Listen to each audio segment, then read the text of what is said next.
You're watching the Action Sports Jacks 24/7 network. Now it's time for the Brent and Austen Show. Hi, welcome in on a Wednesday here at the Brent and Austen Show on the Action Sports Jacks 24/7 network. I ran out of gas last night. We'll tell you about that story. I can't wait. That's coming up. Shout out to Matthew Driscoll. Gets the win. I was kind of fired up for Driscoll last night. So that was really cool. Don't really watch a lot of Kansas State games, got to be honest with you. But then I watched that one a bit. I'm like, how did they not win more games? Had some pretty talented guys. Florida wins again in dominating fashion, and Hamby's concerned about his Georgia Bulldogs in the NCAA tournament, I think. What do you mean? Wait, that's a huge win. Beat Kentucky on the road last night. Let's freaking go. There you go. I couldn't tell from your text if you were concerned still about. Oh, so does that get him in? You think like that's going to get him in? I think that's going to get him in. Okay. There we go. We got that. Did you see the story about the executive director of the MLBPA, Tony Clark? Oh, dear. Oh, dear, Tony. Yikes. What are we doing, Tony? Not good. We'll get to that. I'm not sure Austin's got that one or not. Seen that on the radar. I have not seen it. I'm excited to talk about it. But it is time. I feel like, Hamby, we try to get better every day and learn every day. And so a lot of times we learn on the fly in this process. But as I come out of the gates almost every day with the Austen Lane Olympic update, now I feel like I should have put Hamby and his family to work on some kind of musical accompaniment. Here we go. One time. How do you say that word? Accompaniment. That's a hard word to say. Not easy. That is a hard word to say. Accompaniment. Is that right? Better. Better? Better. We're improving. So anyway, it's a cool word. Hard to say. But maybe I should have had him dial up some tunes for your Olympic update. Ooh. Yeah, man. I mean, it would have probably been better than AI, although we haven't tried ChatGPT in a while. Maybe they've kind of updated their stuff. We'll see what Shock Your Mock, although I have a feeling I'm gonna go with the OG, get back in the Beat Laboratory. Don't be using their Olympic stuff. I wouldn't play that. That's gonna get you flagged real quick. I mean, I feel like that's a pretty popular song. Sometimes I feel like I'll always have 5-year-olds. Like it's amazing. It's wild, man. But no, I'm still trying to figure out what song I'm gonna use for Shock Your Mock, man. Because like last year was Kendrick, because like that was the song of all songs. I'm not Brent sure. And Austin back at it again. That was 2 years ago. I'm trying to figure out what I'm trying to use this year for like what's been like the biggest song you think of the year? Oh, you're asking the wrong dude. Something from Bad Bunny. No. We can't. The Shock Your Mock song cannot be in Spanish. If we could get that, you would have thought. I mean, it's going to be whatever I want to put it in Hamby. But... That's a nice try. In fact, you like put it in Spanish, and I might put it in Spanish because I think that would be very topical. I'd have to like learn the Spanish language and then do a Shock Your Mock version of it. We'll see. All right, I'm looking up top 10 songs of the last 6 months. Olivia Dean is on there. Don't know who that is. Choosing Texas, Ella Langley. Anybody? Never heard of it. Great song. End of Beginning by DJO or Dijo. Yeah, that song is on every other Instagram reel that I see. Do you know who that dude is? No idea. That's the guy. That's the guy from Stranger Things. That's Steve really? Or whatever. Steve Harrington. Yeah, dude not only is like a decent actor on Stranger Things, made all the money, but he decided to start his own band as well. Wow. How about that? Mm-hmm. That's pretty cool. Use Tom Sawyer this year. Heck Mr. yeah. Hugo says. Heck yeah, man. Not a baby. Not even my favorite Rush song, but we'll see. Yeah. All right. Well, we got that in the works. It's coming up in March, part of a busy March. Well, really, probably latter stages of March and April. One thing, actually, we do have to get to, I was thinking today, and I'll probably do it today, is seed our top 64 moments so we can start promoting that, pushing that out, and people vote on some of the moments in conjunction with the March Madness and the bracket. It is going to be a pretty wild March. I don't know if you caught any of it, Austin, but I thought it was just pretty cool for our buddy Matthew Driscoll. And I think a lot of people around here rooting for him. And I think what people need to know, just for a little background, kind of put yourself in this spot, his Baylor days are huge for him. He coached with Scott Drew. I mean, he's so close to that program. That's how he got to K-State with Coach Tang, and that's where they developed such a great friendship and everything else. So the backstory there is kind of big. And the first game that he coaches, obviously under unique and difficult circumstances, he goes against Baylor. Now, Baylor also is struggling this year. I think they only had 3 wins in the Big 12. K-State's got 1 win in the Big 12. But boy, they looked good last night. He had them ready to play, and they delivered. Just thought it was really cool, and it was fun to see some of the reaction around here, kind of rooting for Matthew Driscoll to get that dub. Yeah, it was really cool. Like, even like the pregame, they were really big on it, and this was all over social media of, he was out there an hour before in like the pregame warm-ups and everything and like the shoot around. Yeah. And like he never left the court. Like, he was out there the entire time, and people were a little bit of flabbergasted because like it's kind of unheard of for a coach to be out there that long, kind of joking around and kind of having that lighthearted nature that Coach Driscoll does. So I thought that was cool. That was highlighted. And then obviously to the game, they ended up delivering against a team that he knows very well, that he has a history with Baylor. So, it's a new chapter, I feel like, for Coach Driscoll, and we'll see how this whole thing pans out at Kansas State. But I thought, as far as a brand new chapter is concerned, it had a great start to it. Yeah, I don't know what it means. I mean, listen, they've got 5 games to go, and I don't know how the Big 12 tournament even works. Are they going to go, or are they not even going to go, or whatever? I guess I should look into that. But 5 games to go. It's not like he's going to be the next guy at Kansas State, I don't think. And it's interesting. Z Fortner says any chance for a return. No, he's not coming back to UNF in that capacity. In fact, I have not talked to him in that regard. Why would I ask him in the last couple of days? I've just texted with him a couple of times. But I just wonder if he's done coaching after this. Like, if it didn't work out at Kansas State, he just comes back. He kept his place here in Jacksonville. He was coming back, and now he's just done coaching. So this, like, in my mind, this could be like his final handful of games as a college basketball coach. I got a feeling he'll stay connected with the game in some respects. He's been around it so long, and he's still a relatively young guy. So, but just what a cool way to start. I think he's got another op here, Austin, coming up. They play at Kansas, which obviously is very difficult. But that's another one that I've got kind of circled, like, oh, that'd be a really cool one to get. Just to, again, tell the grandkids about someday. No, without a doubt. I haven't even really been following the Big 12. Kansas is obviously up there. They're good. They're good. Yeah. And especially I assume it's one of and I assume it's probably one of your big rivals, Kansas State, Kansas. So, yeah, I mean, listen, me selfishly, I want to see Coach Driscoll coach forever, just because I think he's that great of a coach, and I think he's one of those guys who genuinely cares. We had him on the show last year when he was talking about the transfer portal and everything. Like, you could tell it in his voice and his inflection just how much he cares about his players, and you saw it last night once again during that pregame warm-up and everything. So, yeah, I mean, listen, I don't know how he's feeling. I haven't talked to him in a while, but one would think that there's a team in desperate need of a culture turnaround, of a guy who can come in and inject some energy into their program. And obviously Matthew Driscoll can do that, I think, anywhere. Yeah, I think he certainly can. It's cool to see. I don't. What do you think's next for him? Do you think he's going to have a hard time, like, getting out of coaching? I would imagine, right?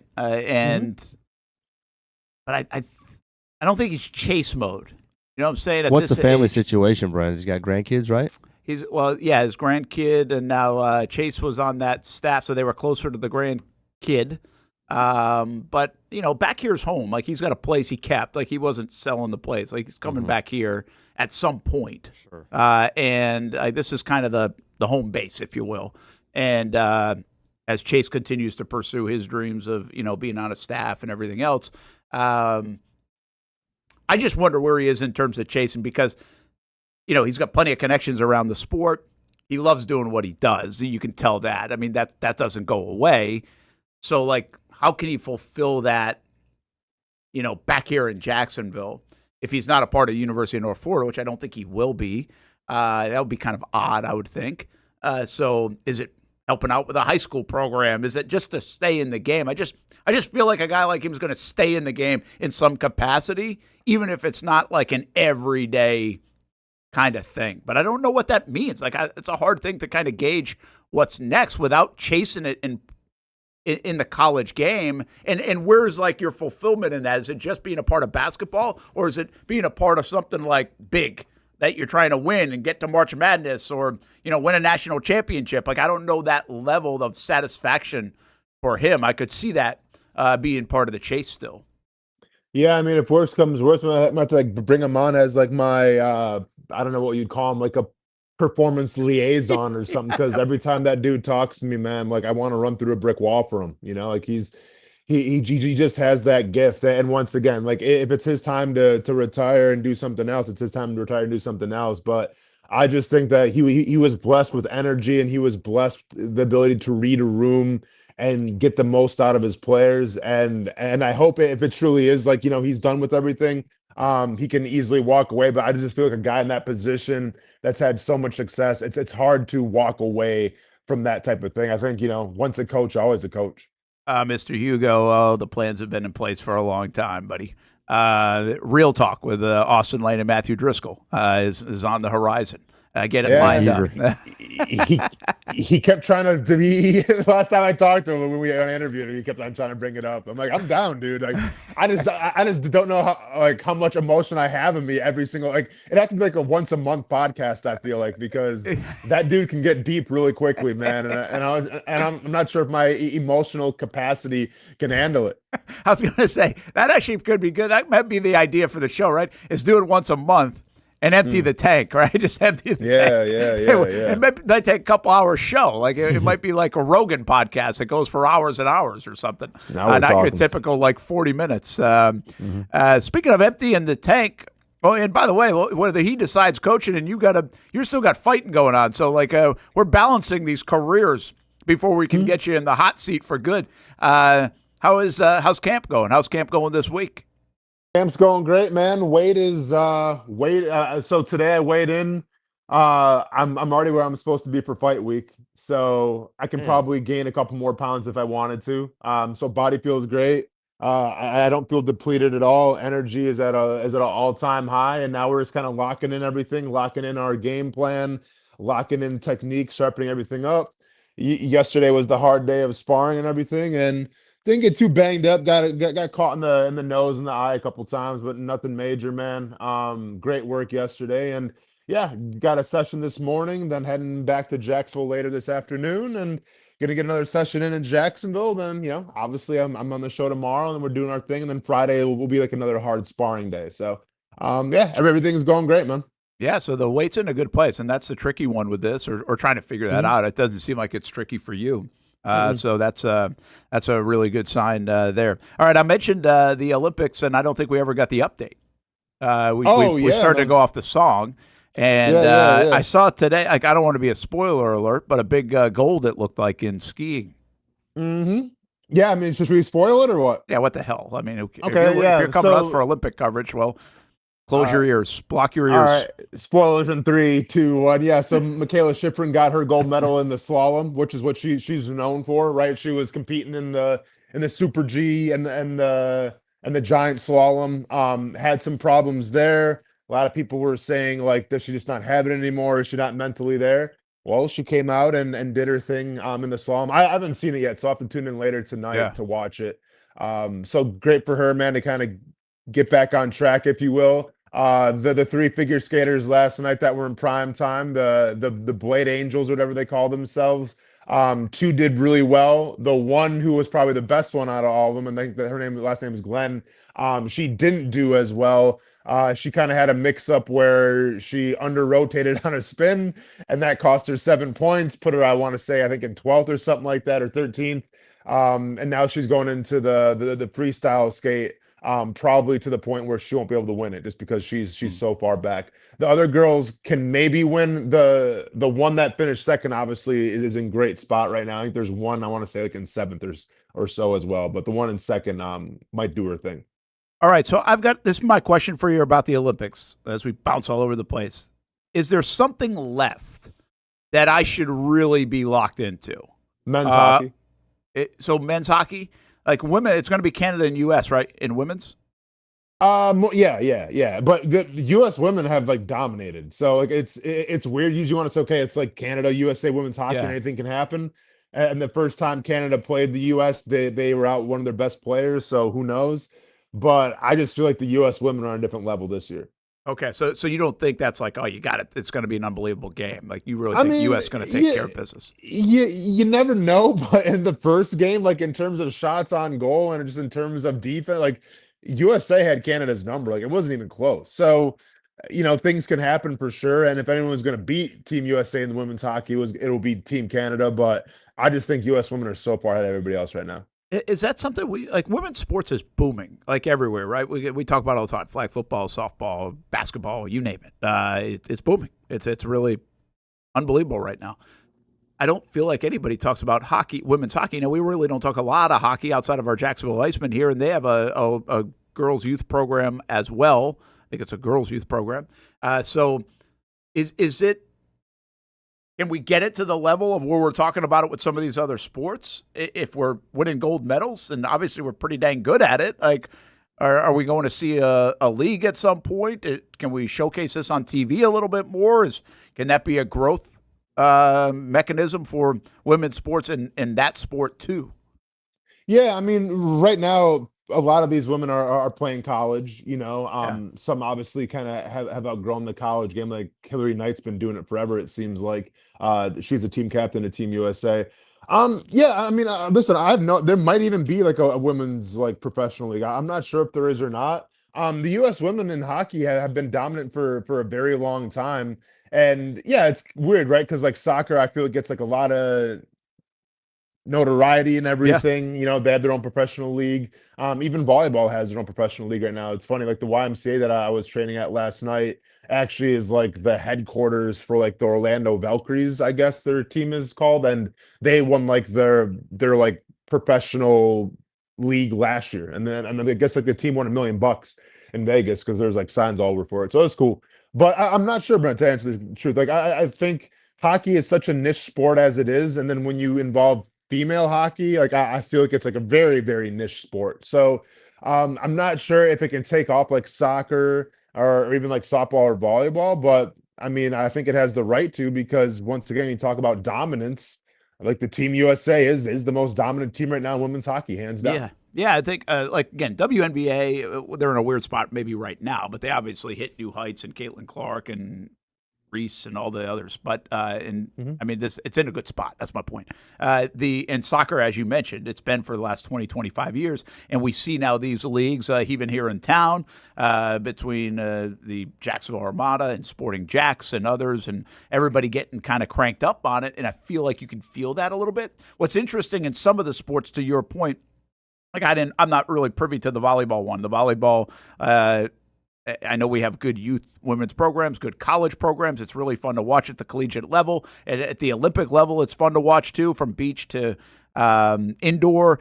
The beach scene is getting bigger and bigger and bigger across even high school sports, in beach volleyball. But I don't feel it as from a pro standpoint, as like you feel that. Softball has been huge at the collegiate level, and obviously at the lower levels too, from high school and youth.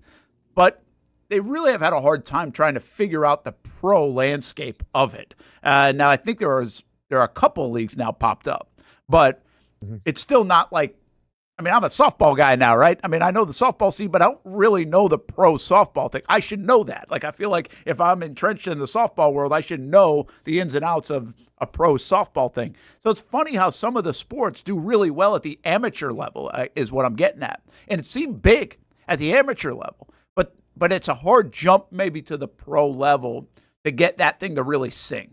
And I think we've seen it with basketball. We get the Upshot League starting here as a developmental league to basketball. So now there are layers of it. We're seeing layers of it in soccer. Will we get to the point where we're seeing more layers of it in the softballs, maybe in the volleyballs? But again, hockey as an example here, I don't know what it takes to make that jump and to really make it resonate.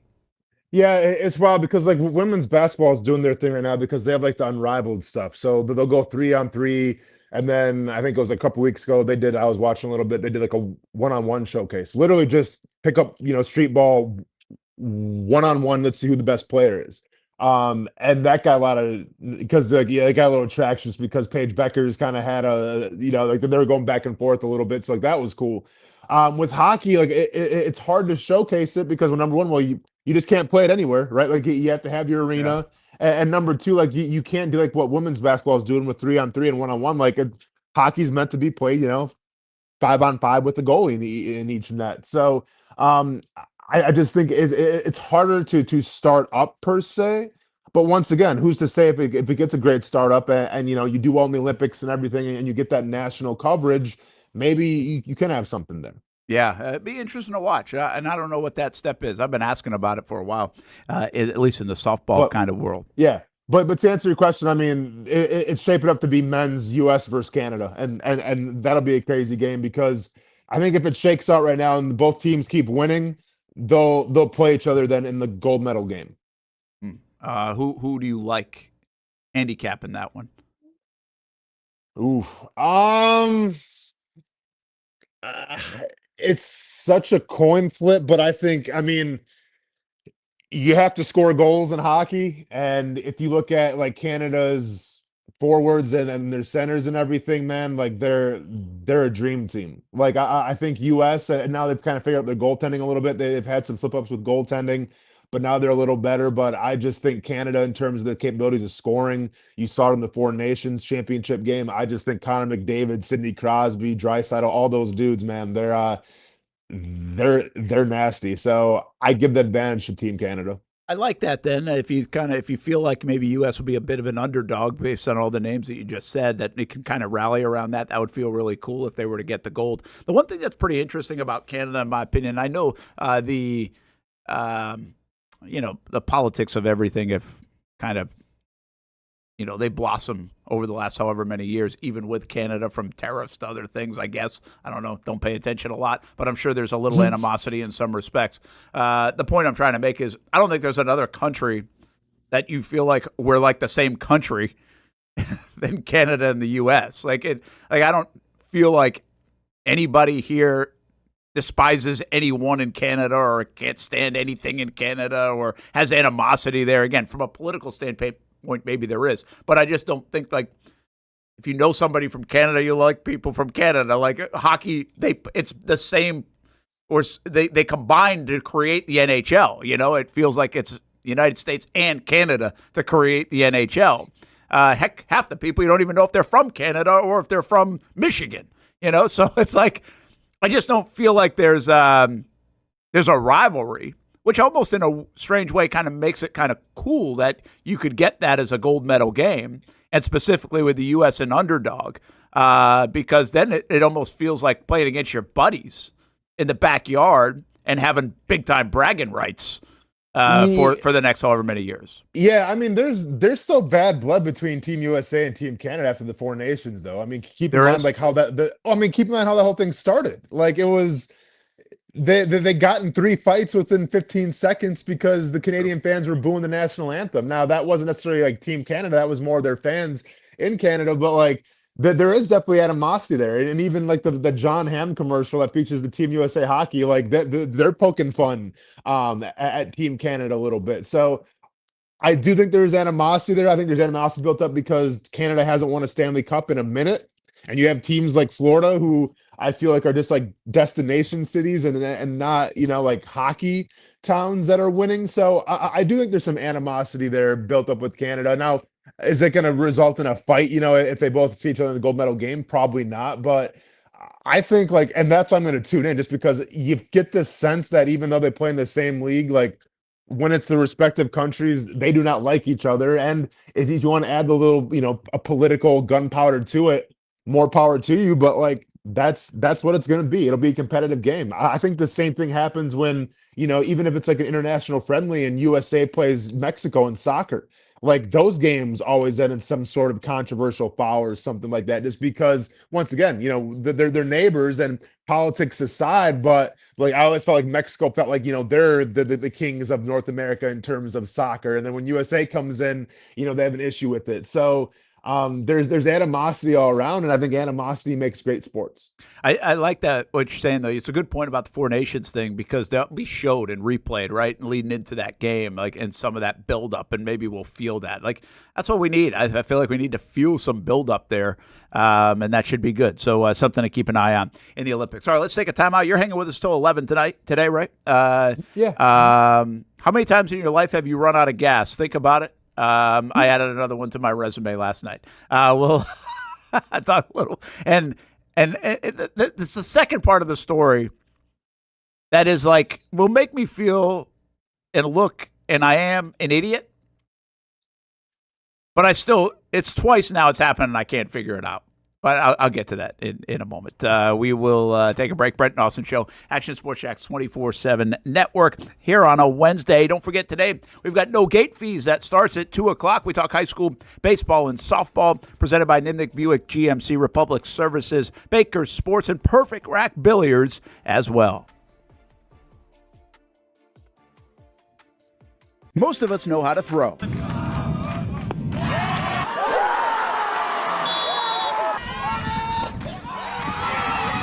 But you need to know what to throw. I'm not talking about footballs, baseballs, softballs. We're talking about those items you need to recycle. Republic Services explains it easy. Recycling simplified. 1. Know what to throw. When in doubt, throw it out. 2. Empty, clean, and dry those materials. It takes an extra minute, but it makes a big difference. And 3. Don't bag it. This makes the recycling process faster and more efficient. This is a look at the Republic Services North Florida Recycling Center. You can make this process even more efficient. By utilizing those 3 steps, Republic Services can help you become a better recycler in your home. Learn more at recyclingsimplified.com. In this video, I'm going to show you how to easily access Action News Jax Now using your Roku device. First, launch Roku. Next, use the menu list to scroll down to the search feature. Then, use the remote to enter Action News Jax into the search bar, and then click Action News Jax thumbnail. Once you see this screen, go ahead and select Add App. Wait a few seconds for it to install. Once it finishes installing, press the star button on your remote and click on Move App or Move App to the top. Finally, select the app back on your home screen to open it. Now you can watch all the great content on Action News Jax Now. Live daily breaking news. We have breaking news happening right now in Clay County. First alert weather and traffic. Looks like we have a tornado warning. Let's take a look at that. Action Sports Jax 24/7. We've got the Brent and Austen Show daily, live sporting events, and long-form interviews you can't see anywhere else. And shows like Law and Crime and much more. And that's how you access Action News Jax Now using your Roku device. If you don't see a pit, it ain't legit. When you hear that, you think Bono's Pit Barbecue, a staple in Northeast Florida now for 75 years. A place that feels like home with friendly service, a meeting place for friends, family, or business occasions. On the menu, the corn nuggets are a favorite in our house, but there's something for everyone. Sandwiches, platters, salads, sides, desserts, and family feasts. You see Bono's all over the place in Northeast Florida. You know, there are almost 20 locations in the Jacksonville area now, so stop on by, sit down, and dine in with Bono's. You can also take it to go. There are drive-thrus in many of the locations, and they have delivery options too. Just download the Bono's app to make things easy. I signed up for the loyalty program, and you can too, to get special offers. If Jacksonville is home, few things feel more Jacksonville than Bono's Pit Barbecue. Celebrate 75 years and many more to come. Bono's Pit Barbecue. If you don't see a pit, it ain't legit. People helping people. It's at the core of what Alive Credit Union is all about, and it's been that way for over 70 years. From the start in 1954 to today, the mission remains to inspire financial wellness and give you a financially fit lifestyle. Alive Credit Union and its employees are committed to not only serving their valued members, but also our community here in Northeast Florida. I had a chance to see that commitment firsthand as Alive partnered with our Action Sports Jax 24/7 team to bring you Armada men's and women's soccer broadcasts. Inside the 18, it is a shot, and it's a goal! Chloe Chivers! And that connection to the community continues with Alive Credit Union support of the Police Athletic League of Jacksonville. Alive Credit Union's commitment to our community also involves serving the financial needs of all first responders through the recent merger partnership with City and Police Federal Credit Union. Join the community and become a member of Alive Credit Union today. Find out the many ways you can be inspired in financial wellness at alivecu.coop.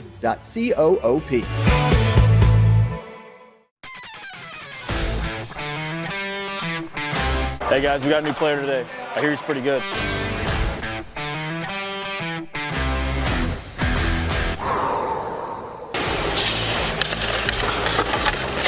Heard this guy played in the NFL. I think he's an MMA fighter. I've actually been on his show, the Brent and Austen show. Football and fighting, that's the easy part. Let's see if I still have it on the ice.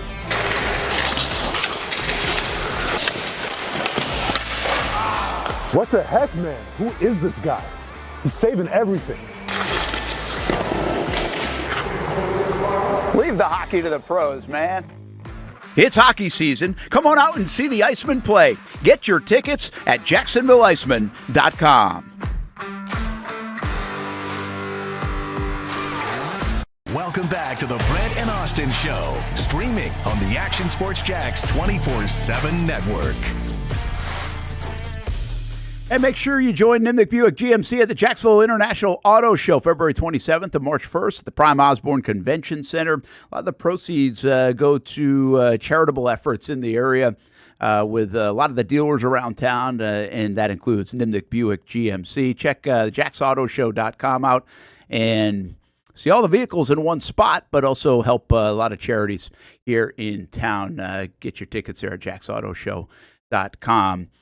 For that. Brent Martineau back here in the Action Sports Jax 24/7 Network studios.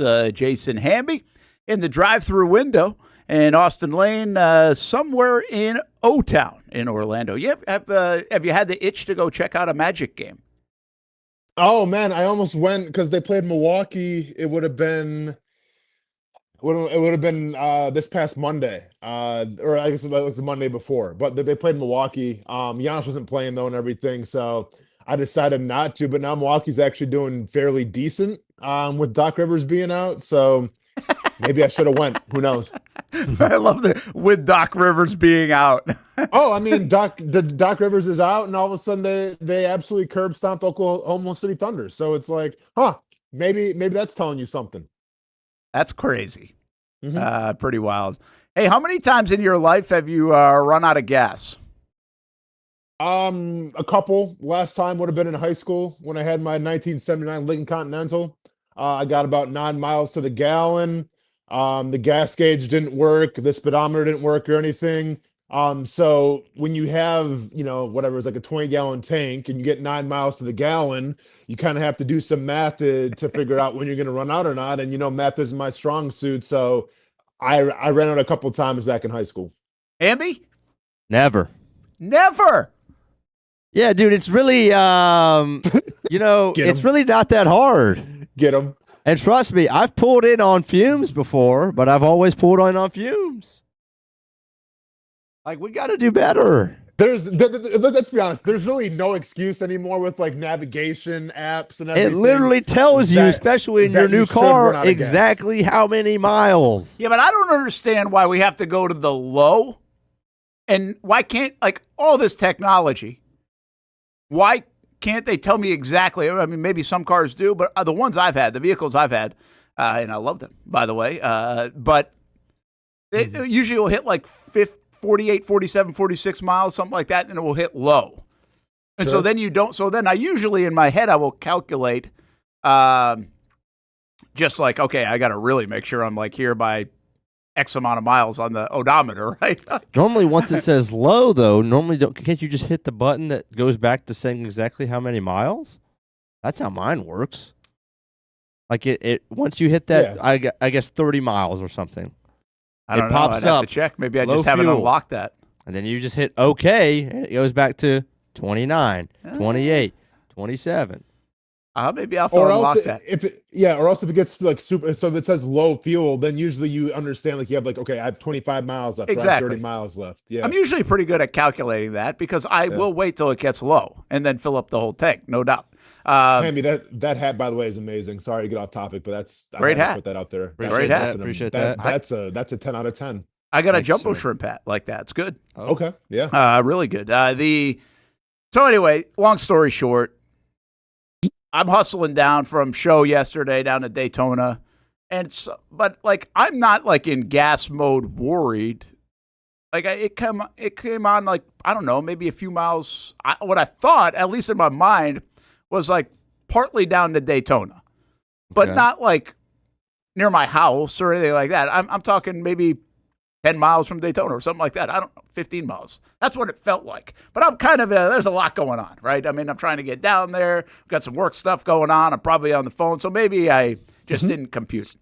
So anyway, we watched a couple softball games. And I had met Steph down there because I knew I might be late. And she doesn't like to be late to the game. So we have both our cars down there. And well, that's clutch. And so anyway, after the game, we usually like BS a little bit with Kaylee and sit on the tailgate or whatever and talk and visit for a couple minutes before we head back home or maybe even go get dinner. So that is not me. That actually for a second, I was like, is that me? AI says it's you. Is that what AI says? Yeah. Okay, not bad. Amazing. No wonder why. I wish I looked like that right now, actually. I'd been in the gym if I looked like that. So I left the car. I had the car on. Steph had gone back to get something, and I think we're leaving, but I'm not, or I just have the car on. And then we're talking to Kaylee. And then all of a sudden, a couple minutes later, we hear the car go off. Oh, you lucky SOB that it wasn't while you were driving. Yeah, so the car goes off, but I'm like, the car goes off, and Steph's like, you just probably ran out of gas. And meanwhile, I'm like, oh my gosh, I didn't just run out of gas. Like, blah, blah, blah, blah, blah. Like, so I'm giving her a hard time about saying that I ran out of gas, right? And Hamby, I just put a picture in Google Drive that you can grab. And so I just figure it ran, because again, the car will shut off if it's idle for a bit. So that's what I thought happened. So then we're still talking. I get back to go. It was out of gas. Man. And, but I mean, you had to almost be there to listen. Like, it's Steph, if she was here right now, she'd be like hammering me because she had already said, like, you shouldn't leave the car running. You're going to run out of gas. And then I'm not going to run out of gas. And then she's like, you just ran out of gas. I was like, I didn't run out of gas. Stop thinking so negative. Like I ran out of gas. And then I run out of gas. So this is Kaylee when we learned that we ran out of gas. And she's like, you're such an idiot because you're screwed. Mom just said it like 2 times that you ran out of gas. And you just said you absolutely didn't run out of gas. Yeah. So that, by the way, I think is number 4 in my lifetime of running out of gas. I think I did it twice in Albany, one during a snowstorm getting off the exit. Oh, I can't remember the other time in Albany. And then I had like a good one I had a good one a couple of years ago. And I'll bring up this up. This is where I really need help in a second. But the one a couple of years ago, I was coming back from Lake City, so I-10. Brutal. And we're close to, I don't know what exit. There's an exit, but I'm like, I'm going to make, I think I told this story before. I actually got off the exit earlier near Lake City, and the gas station was closed. And so there's another one for like 20-something miles. I was like, well, got to go now. And and I get like half a mile from the exit, wherever, getting closer to Jacksonville, and boom, done. And Steph's in the car behind me again. We had 2 cars. And so she's like, you just ran out of gas, like called. There's not another exit for like another 12 miles. So she has to go 12 miles down the road, turn around, come all the way back, get gas. Man. And it's at like 11 o'clock at night, and we got people flying by us, right? Do you not keep fun. a gas tank in your trunk at all times? I probably should. Right? I probably should. But so here's the next part of the story. Okay. This is really where we're the biggest. I'm more of an idiot. There's more? Yeah, there's more of an idiocy. So we actually went to the gas station, got a gas tank, right? Buy one, fill it up, a couple gallons. And this happened to me at that last time experience too. Have you guys have you used like a gas tank recently? Fill up a lawnmower? Well, yeah. Fill up anything like that? Do you mean like a container? Yeah, like a can, like a mean? gas. Yeah, I'm sorry, yeah, a gas yeah, can. yeah, I'm for saying sure. gas Yeah, tank. yeah, yeah, yeah. Gas can? Yeah. Have you used one recently? Yeah. What, do you mean you got to push the thing down in the front because it's the child proof? Yeah, it took us about a half hour to figure this thing out. Now listen, no, we did that, Austin. We did the unlock thing. But it was just... but you have to push down. I did. We pushed down. It was just spilling out like nonstop. It's like the spout is not long enough to get through into the gas tank in the truck. Huh. It was crazy. It was like we could not. We're sitting there for we were there. If somebody had a video, it'd be like so bad. Oh my god. Yeah. We got 4 of us. It wasn't just me. It was 4 of us. We're on like. Ty's there too? No, Ty wasn't there. We could not figure it out. It was baffling. It was baffling. And what we figured out is we couldn't get the spout that it came with, this 2-gallon can that we bought, would not get all the way into the because the childhood lock thing sits on the end of the gas can, and then you push it down, and that opens it up. But then the rest of it wasn't long enough to get into the gas tank. It was just filling up right on the outskirts of the gas tank. And we eventually had to push our finger down to open it up even further.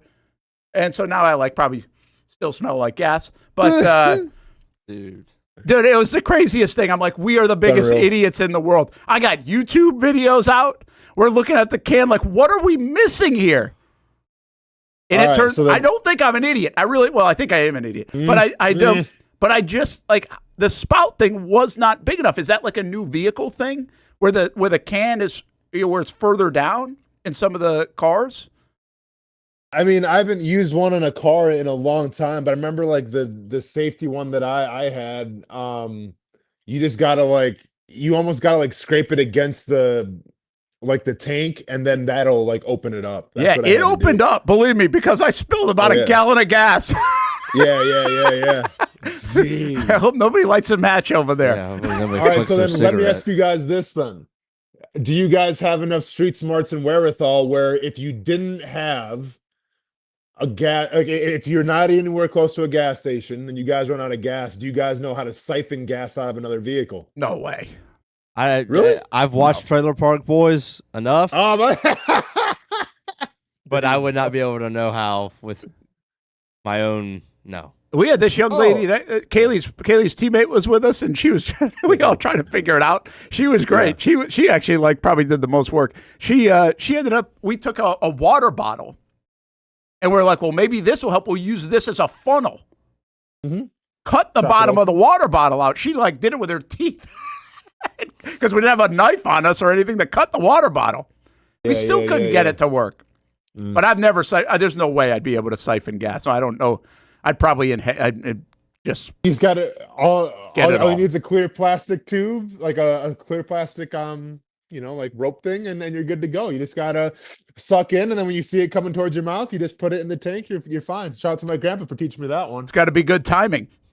Oh, it's all about the timing, man. But hey, longer the hose, the more timing you get. So I suggest a long hose. So you have actually done it. Oh, all the time, man. Yeah, because my grandpa had a skidder. He owns a sawmill. So a skidder is something that you take in the woods. Have you ever seen Fern Gully?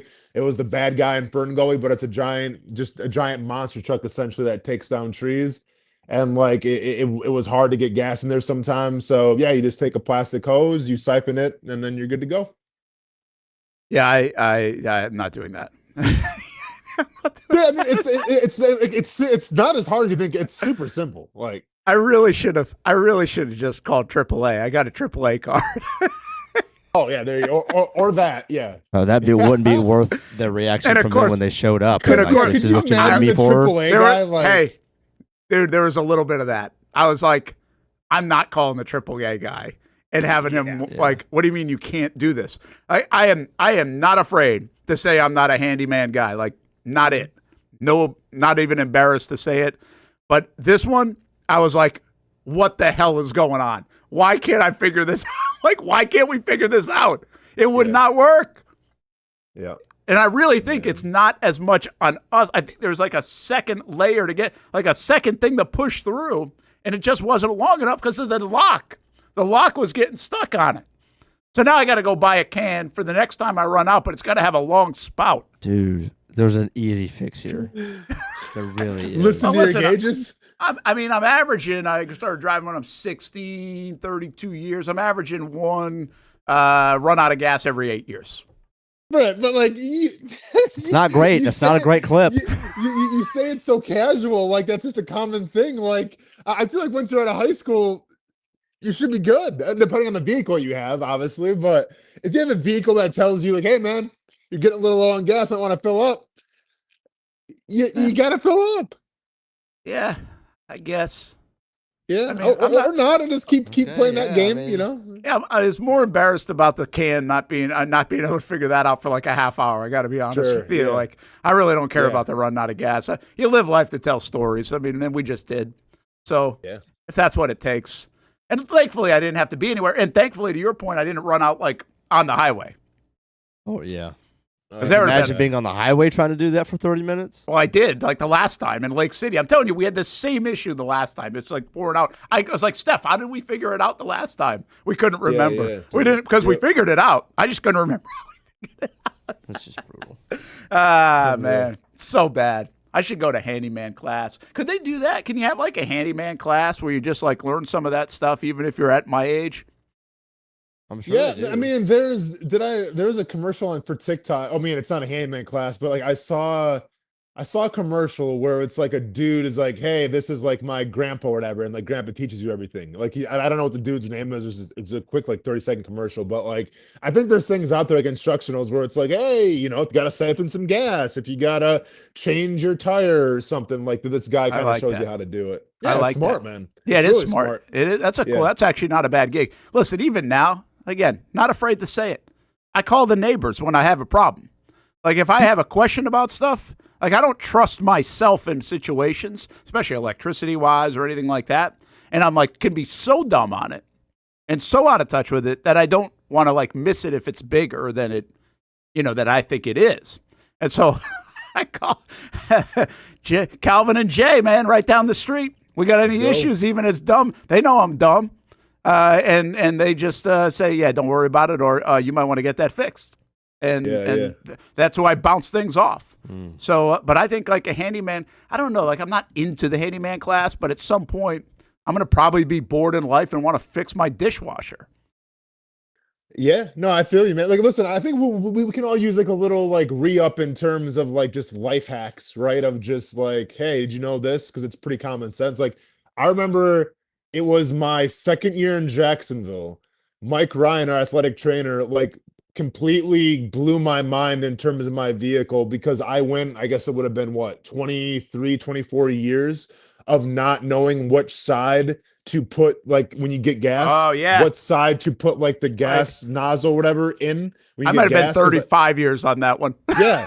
and lo and behold, there's an arrow, like when it says like full empty, there's an arrow which tells you what side of the gas tank is on your vehicle. And I had no idea until I was like 23, 24 years old. Hamby, do you know that?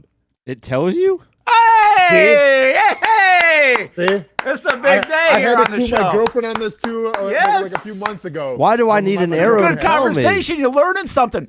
This is well, because think about it, Hamby. Like if you're looking like a, you know, if you rent a car, right, and then you go to the gas station, well, you're not going to know exactly because, you know, every tank's on a different side, right? So if you look at the gas gauge, you know, it says empty, full. You'll see the little gas, like what do you call it, like a gas pump. Sign. Yeah. And then there's going to be an arrow pointing to that sign. Whichever side the arrow's on is the side that you're. I'm going to go to my car in this break. Yeah, go in the break. Please, man. You're going to be like, holy cow! I felt so dumb. I felt so dumb. No, yeah. By the way, I think I was, and as you can probably tell from this conversation, in like my mid-30s before I figured that one out. And we used to rent more cars, like even going on Jags trips and stuff. And I feel like every car I've ever owned, I've pumped gas on the left side.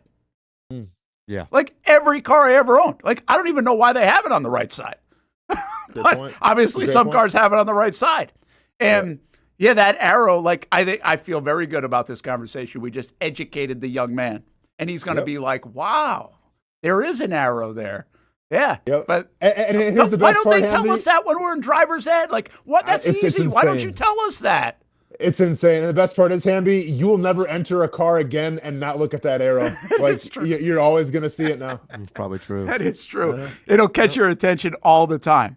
I love that you didn't know that, Hamby. And that's, by the way, I'm not like knocking you for not knowing it. We obviously didn't either. Yeah. But now I feel like this has been an educational segment.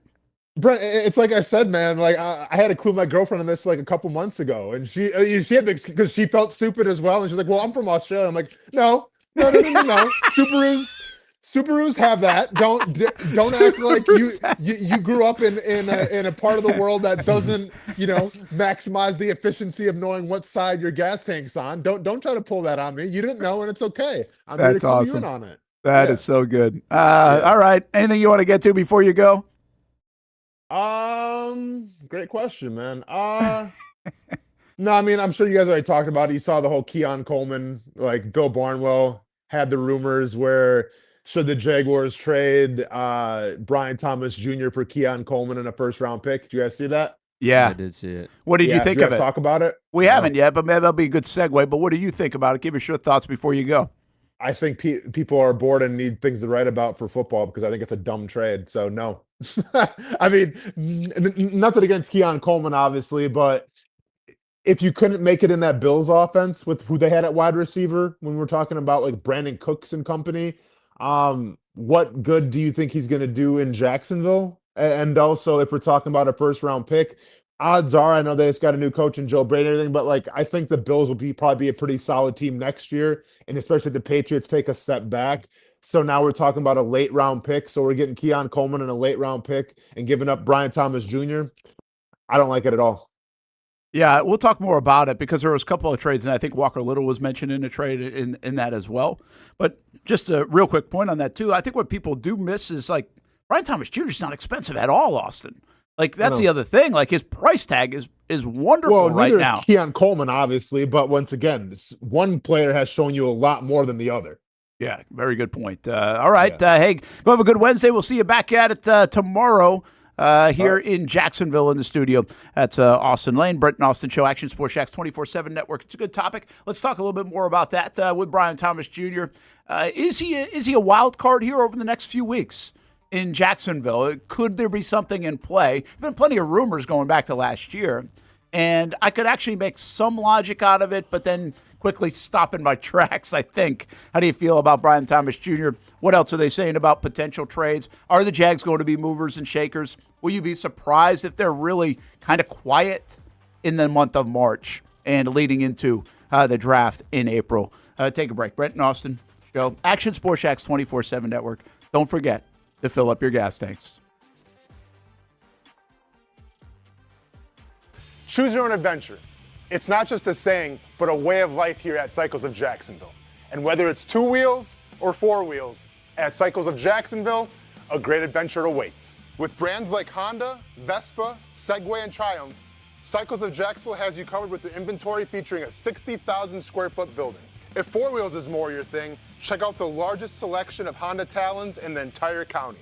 No matter what you're looking for, Cycles of Jacksonville is going to have the selection you need, all with great financing and rebates. Plus, if you're active duty military, Cycles of Jacksonville will offer you 0% financing along with great discounts for military and first responders. And when you want to get off the road and set sail, Cycles of Jacksonville has you covered with everything you need to get on the water. So if you're ready for a great adventure, let Cycles of Jacksonville be your guide. Located off Atlantic Boulevard, or check out their website at cyclesofjacksonville.com.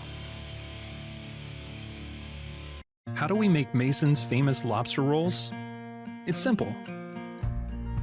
We get up before dawn, head into the open waters of Maine, haul in our traps by hand, and send only the best straight to our restaurants, where we add warm butter or chilled mayo with a squeeze of lemon and pile it on a toasted split-top roll, just like it's been done for nearly a century.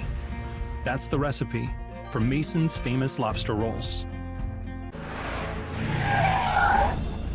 Thanks for meeting me here. Okay. You're my only lawyer friend, and I need your professional opinion. Okay. You see that brand new Hyundai Tucson out there? Yeah. That's all I paid for it. Do you know what you want? Yeah. I think I do. Enjoy your new car. Thanks. Bye-bye. Deal so right, it almost feels wrong. The Hyundai Getaway Sales Event. Lease a Hyundai Tucson for $259 a month, or get 2.99% APR, or get $1,750 bonus cash. Hurry in.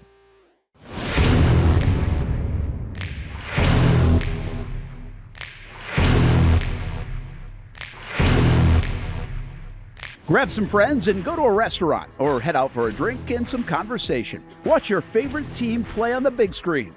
Or how about play some games? You can do all of that in one night at Best Bet. Each location has a different vibe, its own personality, like here at the original Best Bet in Orange Park. When you walk through these doors, everybody knows your name. And here in St. Augustine, it's the newest location. Play some poker. How about the table games? And don't forget about Ace's Sports Bar and Grill. And then there's the Jacksonville location right here on Monument Road. It's the biggest poker room in the state of Florida. Maybe you'll find yourself a seat right here at the final table.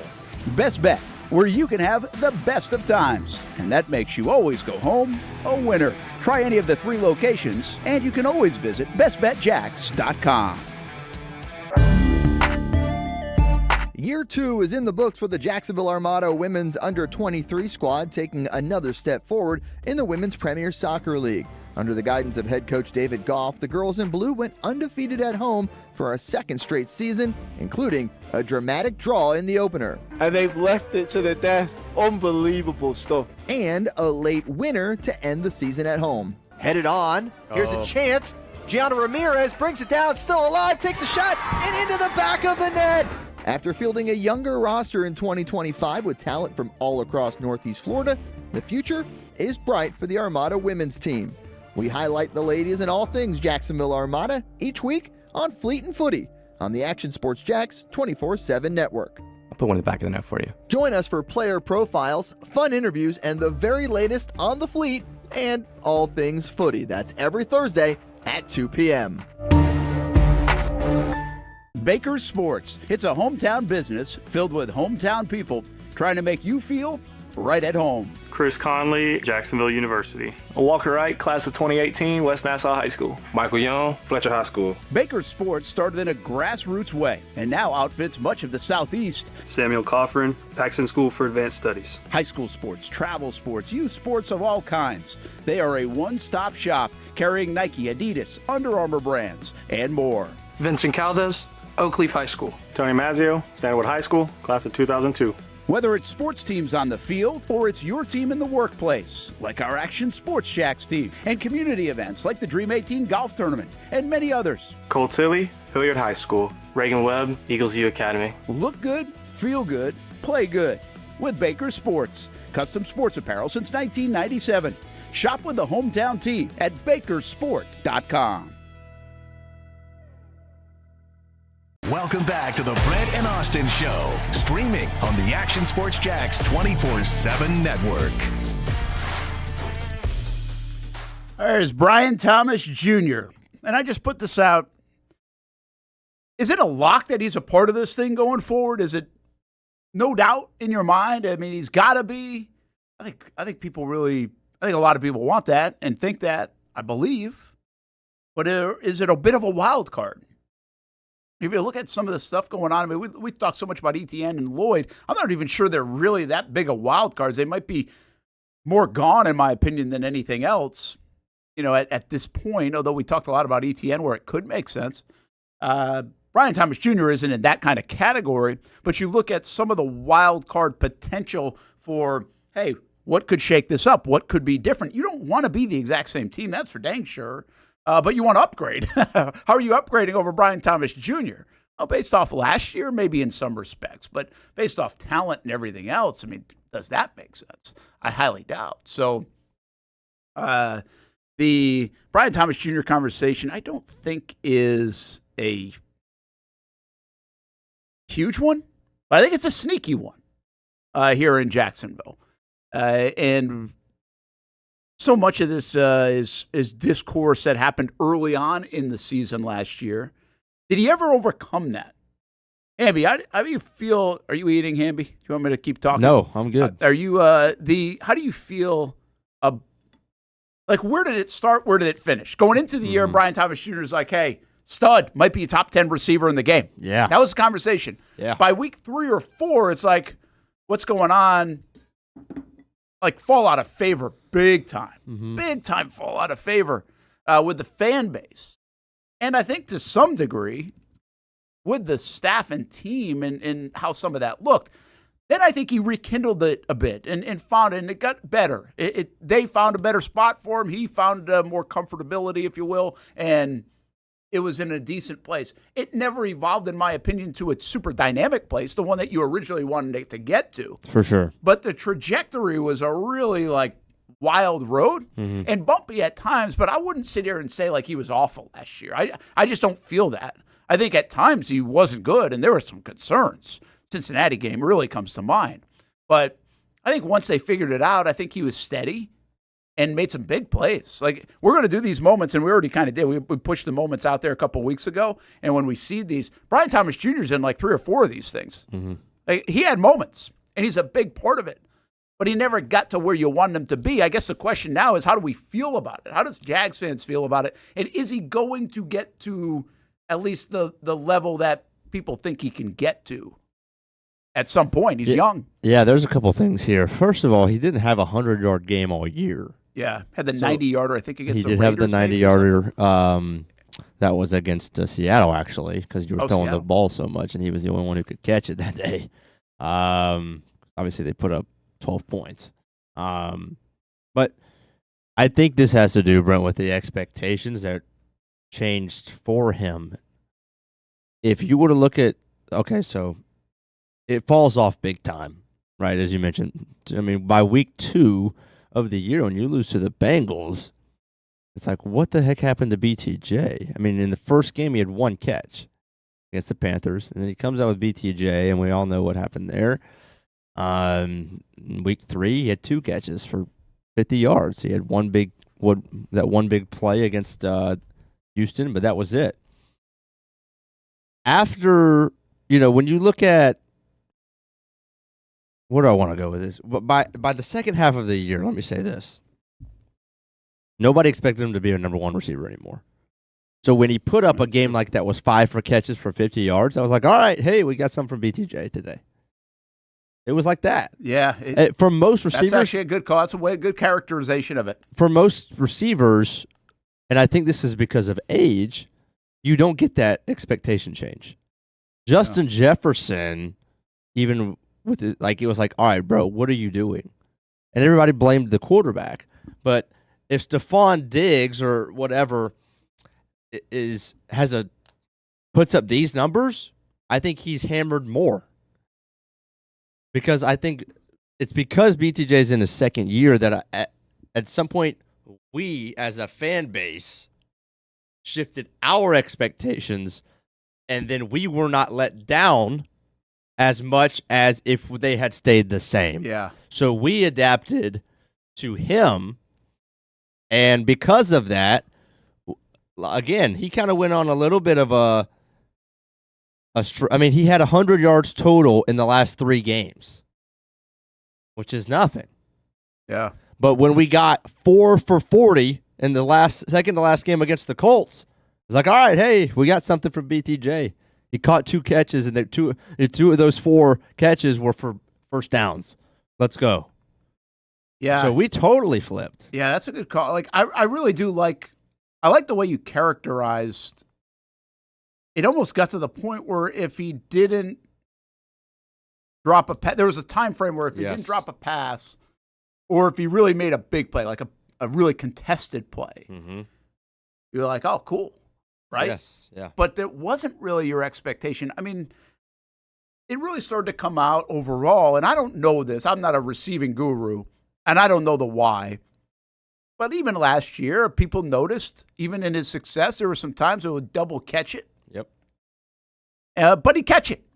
At the end of the day, if you're producing, you're producing. I don't care how you got there. Last year, he was catching it. Yeah, the rookie year. And then with the drops and really that physical stuff, like that awkwardness of going over the middle and really was so – I'd never really seen a game like that, honestly, in covering the Jags. I've never seen a game like that. It was really weird. But then on top of that, some of the drops, and you can tell when a player's not confident, and you can see the lack of confidence, and I understand that in sports. But also, even when he did make some plays, you're still seeing some of that double catch. Got it. Yep. Oof, gosh, okay, got it. But at least he got it. Right. But, man, it wasn't clean. Who was the one-hander? Is that just who he is? Against. That was against Indy Colts. The first time. Yeah. Yeah. And is that the way it's going to be? Is it going to be clunky in that respect, but beautiful to watch once he's got it in his hands and running? It's really going to make it difficult for him to ever be anything more than take a shot, dude, and screen it to him. Like, you can't. What I thought, Hammy, the vision I have of him this year, he obviously made some of those big plays, but when he settled into in the second half of the year, because of the emergence of Jacoby Myers, the emergence of Parker Washington, so when Trevor's hot, Trevor didn't get hot because of Brian Thomas Jr. But I will say this now, and I think we have to be honest with this. Trevor, I think, well, first of all, the offense, I think, helped because Brian Thomas Jr. is there and available and healthy. Remember, he did miss a few games, too. And so he's taking the top off, and you have to watch that and be aware of that. And when you play Denver, they've got to be aware of that. And that allows Parker to have a big game. But what I thought was good are more of these, like, just 15-yard run down the field, boom, toward the sideline, catch a first down. Easy. Like, easy pitch and catch. And on those plays, by the way, he didn't look like he was going to drop it or bobble it. He caught it. He caught it, would go out of bounds or maybe go forward for a couple yards. And that's an easy 12-yard play, 15-yard play. I mean, that looked like practice. And I think, once again, it shows you his capability to really help an offense, because you give up that play as a defender because you're so worried about what could happen with his speed. And so they made that look really simple. Trevor throws that ball really well anyway, and then Brian Thomas Jr. was catching that, and that's where, like, his 4 for 40 would come from. But I did think I thought they were very, like, undervalued plays. People weren't going to talk about them, but they were first downs. So, like, I thought when he caught the ball, for the most part in the second half of the year, my thought is he caught, like, 13, 14, 15-yard plays, a lot of them on third down, or at least a lot of them were for first downs. So I thought they were effective use of Brian Thomas Jr. It wasn't like garbage time stuff, you know? So I think he's valuable. I also think you should want more out of that. You should use him more. There's got to be more. 4 for 40 isn't enough for a weapon like that. A guy that went for 1,210 touchdowns in his rookie year, like this, the ceiling is higher than that. How do they tap into that? Will they tap into that? Do they feel like they can tap into that? And what are our expectations that he is going to deliver that? I really don't know. And I think Logan kind of says it. I'm honestly not sure how I feel about BTJ. I will just reiterate what I've said for a while, is I don't think a team that preaches being physical and an organization and regime that wants to be so physical, I don't feel like he's a great fit right now with them in that just simple context. Okay? Simple context. Because I thought we saw Brian Thomas Jr. shy away from some of that, at least in the receiving game. I think he's still a willing blocker and can do some of the blocking. I don't grade the blocking well, so we'd have to ask them how they feel about that. But I guess after I say that at first, I come back to, okay, well, he's a burner receiver. Who gives a damn if he's physical, right? Like, he can run like few people can with his size. Who cares if he's physical? Use his skill set to it doesn't matter if he marries up with Tony Baselli and Liam Cohen's thought of physicality. He's running by people. So that's really where I land on it, man. I think he is a really gifted player. I don't think you find many players like him, so you don't go and replace him. And I also think he's a very young player at 23 years old, where you can continue to grow And you can see where this goes. And I think we have so many examples of that in Jacksonville and around the league where it's like, why? Don't give up on that, man. I'm not giving up on 6'4", 4'3", 40. I mean, let's not do that in Jacksonville. We don't get enough of those guys. To people's point on the ETN conversation yesterday, wait a minute, I thought we don't have enough of those guys. Yeah. Well, you're right. Don't go create a hole for one of those guys. He's not a bad guy. He's not like creating a problem. He's not mad about his playing time, I don't think, at least, that I've heard. That's why you maybe traded away a couple of guys that you did. Take Bigsby at the moment. Savage, you got rid of. Like, those were more indications of, okay, we can't work with this if this is the attitude and that kind of thing. They're not happy. I don't think we are worrying about that with Brian Thomas Jr. So, yeah it's pretty wild. If you averaged out, so he had 48 catches, Brent, for 700 yards, 707. Only 2 touchdowns. He played 14 games. So if you gave him 17 games, that would be 60 catches for 850 yards. Not the worst year, but it's obviously still well below the expectation going into the year. So his average game is 3.5 catches for 50 yards. That's his exact average across 14 games. Okay? I want more. If you tell me X receiver is averaging 3.5 catches for 50 yards, that's a wide receiver 3. That's what that is. Not a 2. And a dang sure ain't a 1. He's going to give you a couple catches here and there, a big play here and there, hopefully a couple first down catches, but he's not going to be your go-to guy and even your second guy. Just not throwing the ball to him enough. And he's not getting the ball a lot in the fourth quarter. That's what last year was. So I think the big question, and I don't know the answer to this, for a guy who struggled, I think we can confidently say mentally at times, maybe a lack of confidence. Does a second year in the same system, in a Cohen system, help him? We have this general idea that continuity within the same system helps everybody. And to some extent, that's true. Now, I believe for the quarterback, it's huge. And the O-line.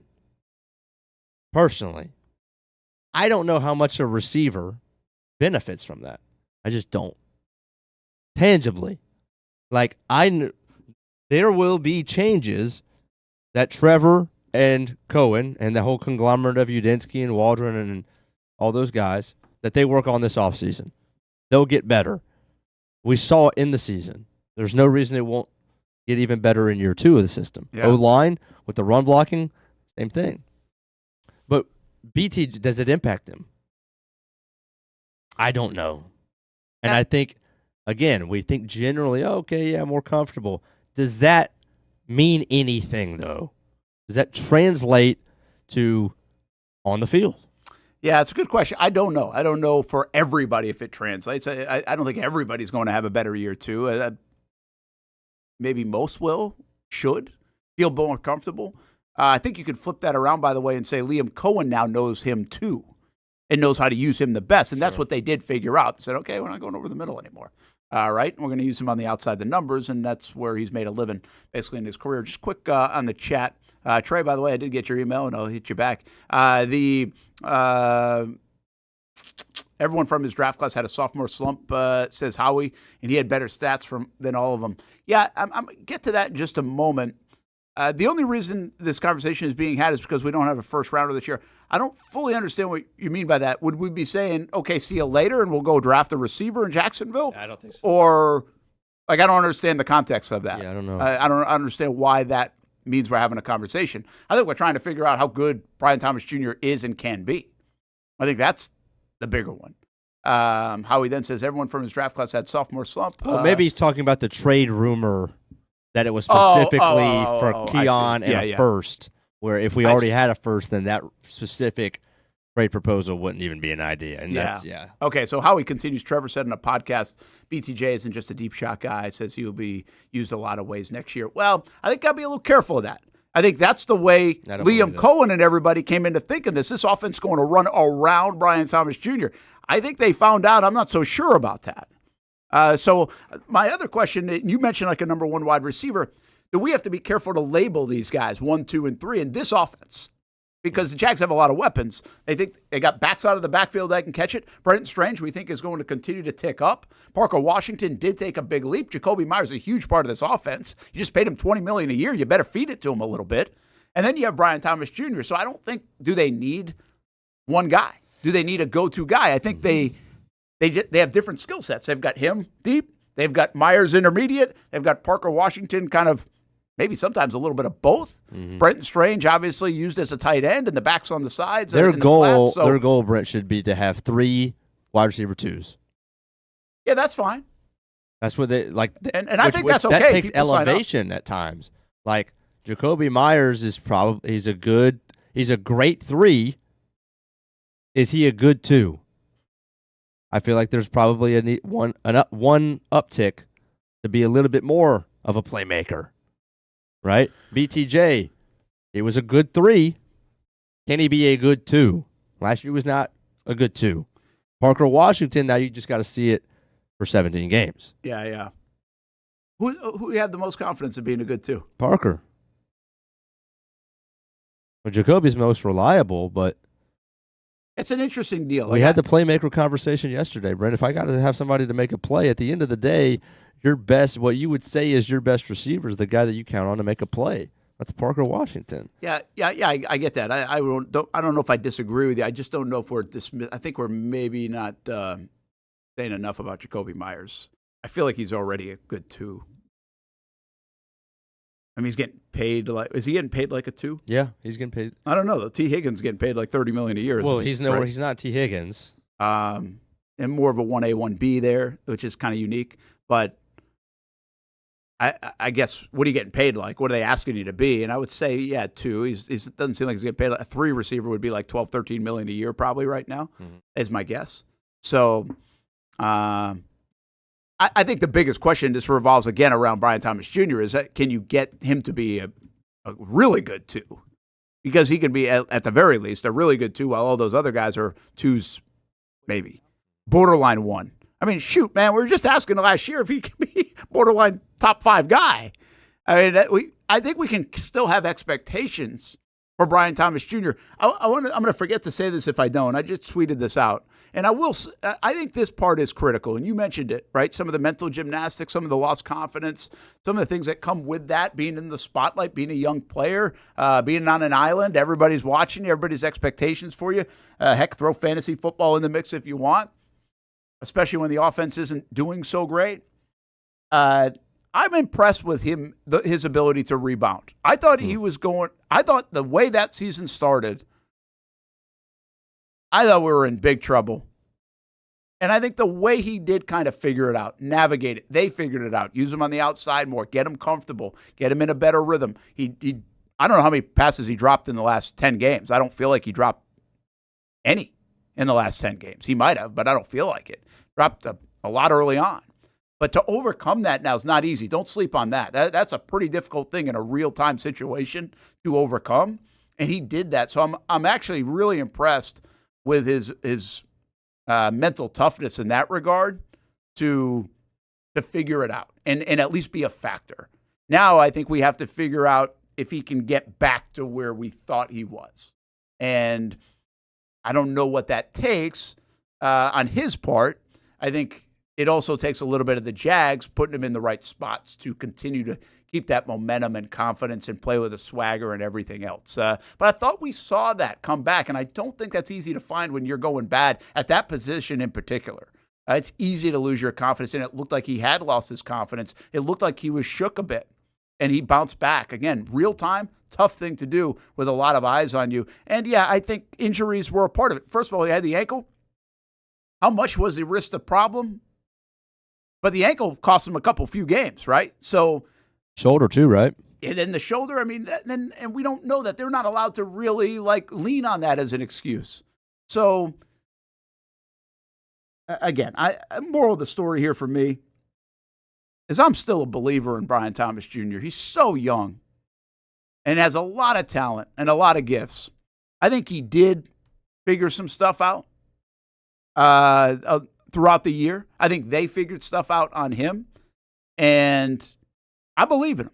I think they believe in him. I don't think they should move him. I don't think it makes sense to move him. I don't think in this wild card scenario we're talking about that what could the Jags do that we're not really anticipating?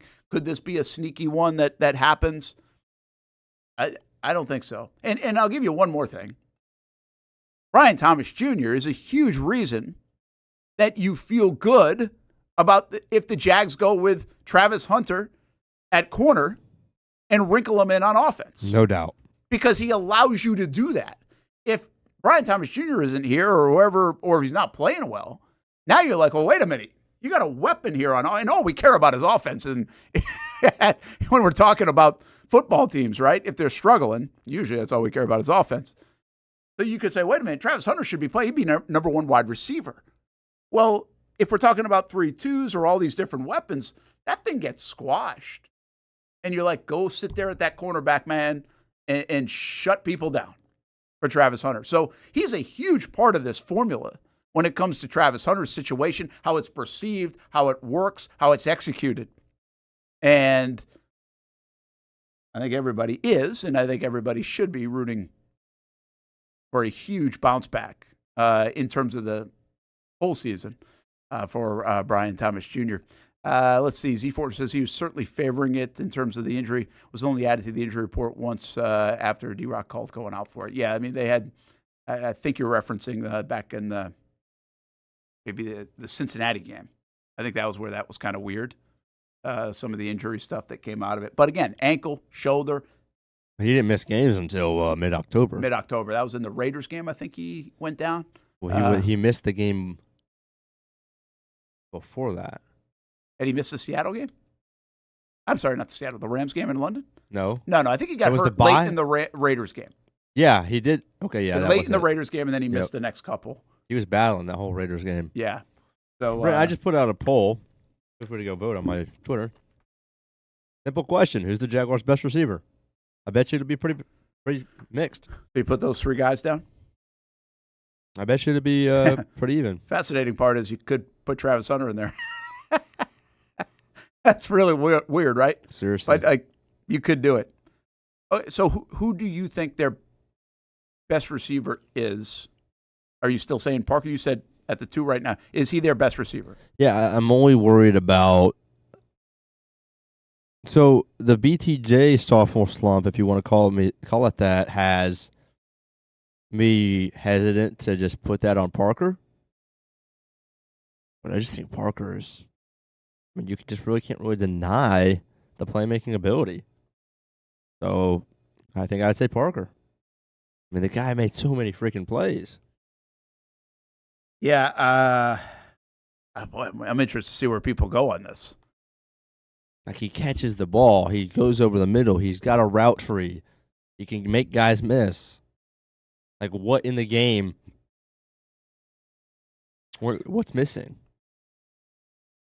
Yeah, it's a good call. I like what you're saying. I want to go there. He has a connection with Trevor. He's got a better connection with Trevor than BTJ is. Well, he does, but it feels like so does Jacoby Myers. Like, I'm actually leaning a little Jacoby Myers here, too. I mean, the guy's got unbelievable hands, doesn't drop the ball. He does. He's reliable. You know where he is. They've got a great chemistry, all those things. You need a third down, you go into Myers at Pierce right now. Yeah, And now, listen, Robert, if you're going to get it, that's a different conversation. And I was going to ask that, too. It's like, okay, who can be their best? Well, that's going to be BTJ. Of course, he has a big ceiling. No doubt. But in fairness to Hamby's question, like, that is like a now question. Who is it? Who is the best receiver on the Jacksonville Jaguars? Mm-hmm. And I'm interested in your vote and see how that lands because, heck, I'm sitting here in real time wrestling with it. And I, it's funny is here's what I could say this, and this is a fascinating part about the receiver position. I really think Brian Thomas Jr. is their best receiver. Talent. I think I have the least amount of trust in him right now. So trust versus talent, your best guy versus trust, and that's a big factor, huge factor. The other two guys really trust. And I'm not telling you that there's no trust between Trevor and Brian Thomas Jr., okay? I don't believe in that. I think there is some trust. I'm just saying it's not at the level of Jacoby Myers and Parker Washington. But I think it also grew. I think there were some little baby steps that took place throughout the year that grew. And that's why I thought, again, the bounce back for Brian was really critical. But make no mistake about it. Like, you are really good and dynamic if that guy is your best receiver. You don't have that kind of dynamic nature to your offense if Myers or Parker are your best. Yeah, that's leads not a to knock on that. That leads to another question. Who do you think the Jags want to be their best receiver? Oh, that's what I think. It's Brian Thomas Jr., no doubt. Yeah, no doubt. No doubt. Like, that's how you ask about how you elevate. The Jags were cooking, man, on offense in the last 2 months. Absolutely just unbelievable. Some of the best football we've seen around here. And in the last 2 months, BTJ was averaging 2-point-something carries or catches for like 40 yards. Yeah, so if you ask how you elevate, this offensive line's coming back, right? Okay, offensive line be a little better. Great. Brent Strange, take a little baby step. You took another step this year and really good. Okay, tick up a bit. Maybe add some depth to the tight end room. Okay, like how much better is that going to make your offense? I don't know. Running back, got to replace Etienne. Fair enough, but the other guys are back. Definitely got to figure that one out. I mean, the simplest answer here is how do you elevate your offense is Brian Thomas Jr. hits the ceiling. Like, that is the big, like, how much more can you actually ask out of Parker Washington and Jacoby Myers? They're going to be who they are. Hopefully they be who they are. But we're talking about elevating. And by the way, Trevor was playing at an MVP level. How much more do you want him to do? Now, I would also suggest that if they can play 17 games, averaging 30-plus points a game, that's fine. So they don't really need to elevate in a crazy way. I think what they're really going to elevate in is a very hidden way, and that's probably more schematics and some other things, situational stuff, where they can go to the call sheet and feel confident that they can go pull off this play, or might be simply go back to the run game, because we looked at it, and the run game was really 20th in the National Football League, despite the success of Travis Etienne. So, yeah, your two real, like, concrete answers of elevation next year for this offense, from an individual or team standpoint, is probably run the ball more effectively and get more out of Brian Thomas Jr. Simple as that. And nobody's going to come in and change this offense. Nobody's changing it. You're pretty much set on offense, other than, again, a running back if Travis Etienne isn't here. But I think that's okay, too, that you're not changing it. Let's take a break. Brent and Austen Show, Action Sports Jax 24/7 Network. Like your poll question, find Jason Hamby on Twitter and answer the poll question. Who's the best receiver for the Jags? You can also put it in the chat, of course, as well. Halfway home here on a Wednesday. Don't forget, we have no gate fees today at 2 o'clock. The Florida softball team is in town against the UNF Ospreys on the campus of the University of North Florida. Should be a great crowd for that one. And by the way, the Ospreys held tough with the number 4 ranked Gators yesterday in Gainesville. It was a 5-3 game late in the game, and Florida added a couple more, made it 7-3 for a win, but nice showing. And I know the Ospreys are confident that they can hang, and they pull off an upset. They already beat Auburn once this year. The college basketball world getting silly, and Mick Cronin right in the middle of it. Did you see his comments? Talk a little bit about that. Florida wins again. I'm not sure there's much more to say about the Florida Gators basketball team, other than they're really good. And that's a good place to be for Todd Golden. We'll be back on the Brent and Austen Show on a Wednesday.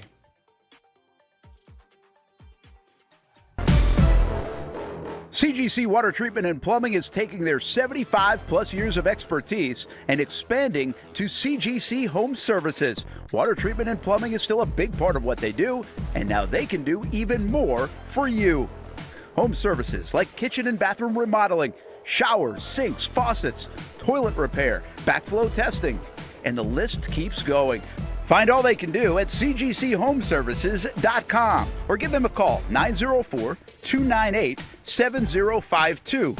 It's a new look and a new name with the same expertise. They've been serving homes like yours since 1946. CGC Home Services, right here in Jacksonville off St. John's Bluff Road, 904-298-7052.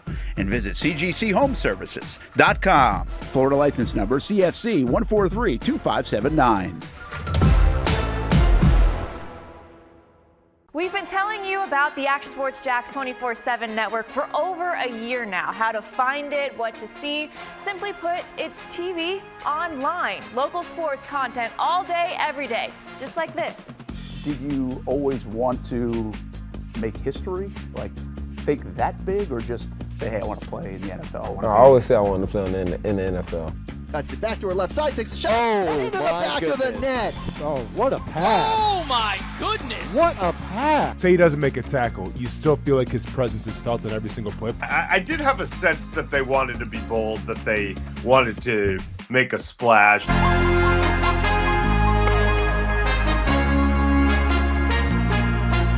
It's content you won't find on TV. Find it on actionsportsjax.com and just sit back and watch local sports all day on the Action Sports Jax 24/7 network. It's one of the hot spots in the area. Welcome you to String Sports Brewery out at the beach. Big crowd on hand tonight. The fans are here. And now the newest hot spot at the beach is open. String Sports Brewery in Jax Beach has opened its doors with rave reviews. We're going to be fans forever. Cozy up to the bar, grab a seat in the sports-themed restaurant, or grab a seat outside and feel that breeze coming off the beach as the weather warms. Just like the original location in Springfield, try the popular beer menu and come for lunch or dinner too, because the food is fantastic. We got a special guest in the house. He's happy. He's feeling good. He's Trayvon Walker. It's where we hosted Jags Report Live in the football season, and the String Sports Brewery staff can't wait to host you. Hey, welcome back here to String Sports Brewery. And if you haven't checked out the new location in Jax Beach, you got to do it. String Sports Brewery, now with 2 locations in Springfield and now open in Jax Beach on Penman Road.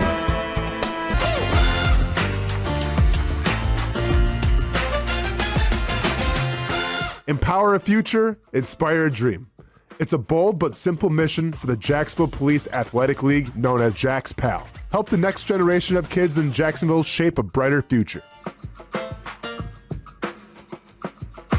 Their after-school programs, teenage leadership programs. There's community outreach. This has been just an awesome opportunity to be out here with my colleagues and do something good for the community. It's really been an interesting opportunity to just see everybody work together in a way that we don't normally in the office. And there's sports.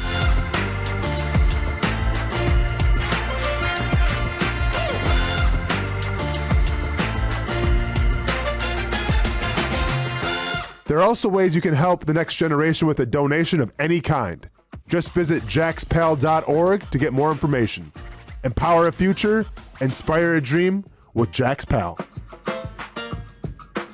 When it's time to get a new car for anyone in your family, just remember, nobody but Nimnick, the #1 Buick GMC dealer in Jacksonville. Get the latest price breaks on 2023 and 2024 models, or the newest 2025 vehicles in the showroom on Phillips Highway, or shop online at nimnickbuickgmc.com 24 hours a day. GMC Sierras, Yukons, and the redesigned Acadias, or get the all-new redesigned line with Buicks. It's nobody but Nimnick, and part of the reason why is this is a first-class buying experience here at Nimnick Buick GMC. You're not just a customer, you're a friend. This is about getting a vehicle that best fits you and getting you on the road, and also helping you and your family down the road. Nimnick has a treating you right guarantee, courtesy, respect, fairness, and most Buicks, GMCs, and Jacksonville's only Car Bravo dealer, nobody but Nimnick. Who has put in the most years and stands behind a better experience? Nobody but Nimnick GMC. We are professional grade. Welcome back to the Brent and Austen Show, streaming on the Action Sports Jax 24/7 network. The blue belongs to the Dogs. Blue Kane drops 20. There's your guy. Let's go. Right in Aberdeen's face. 86-78. The Dogs were leading pretty much this entire game. I say it's Kentucky cut it to 1 a number of different times, and the Dogs answered every time. They were up 8 most of the ball game. They get a road win, the first win in Rupp Arena, Brent, for the Dogs since 2009. Really? 17 years. I guess that doesn't surprise me that much. The Dogs have not won in Kentucky, but now they get their 18th win, 18-8, 6-7 into the in the conference, and they kept putting up chances of making the tournament. With a win, 75%. With a loss, 50%. Wow. So it's a big game for Georgia.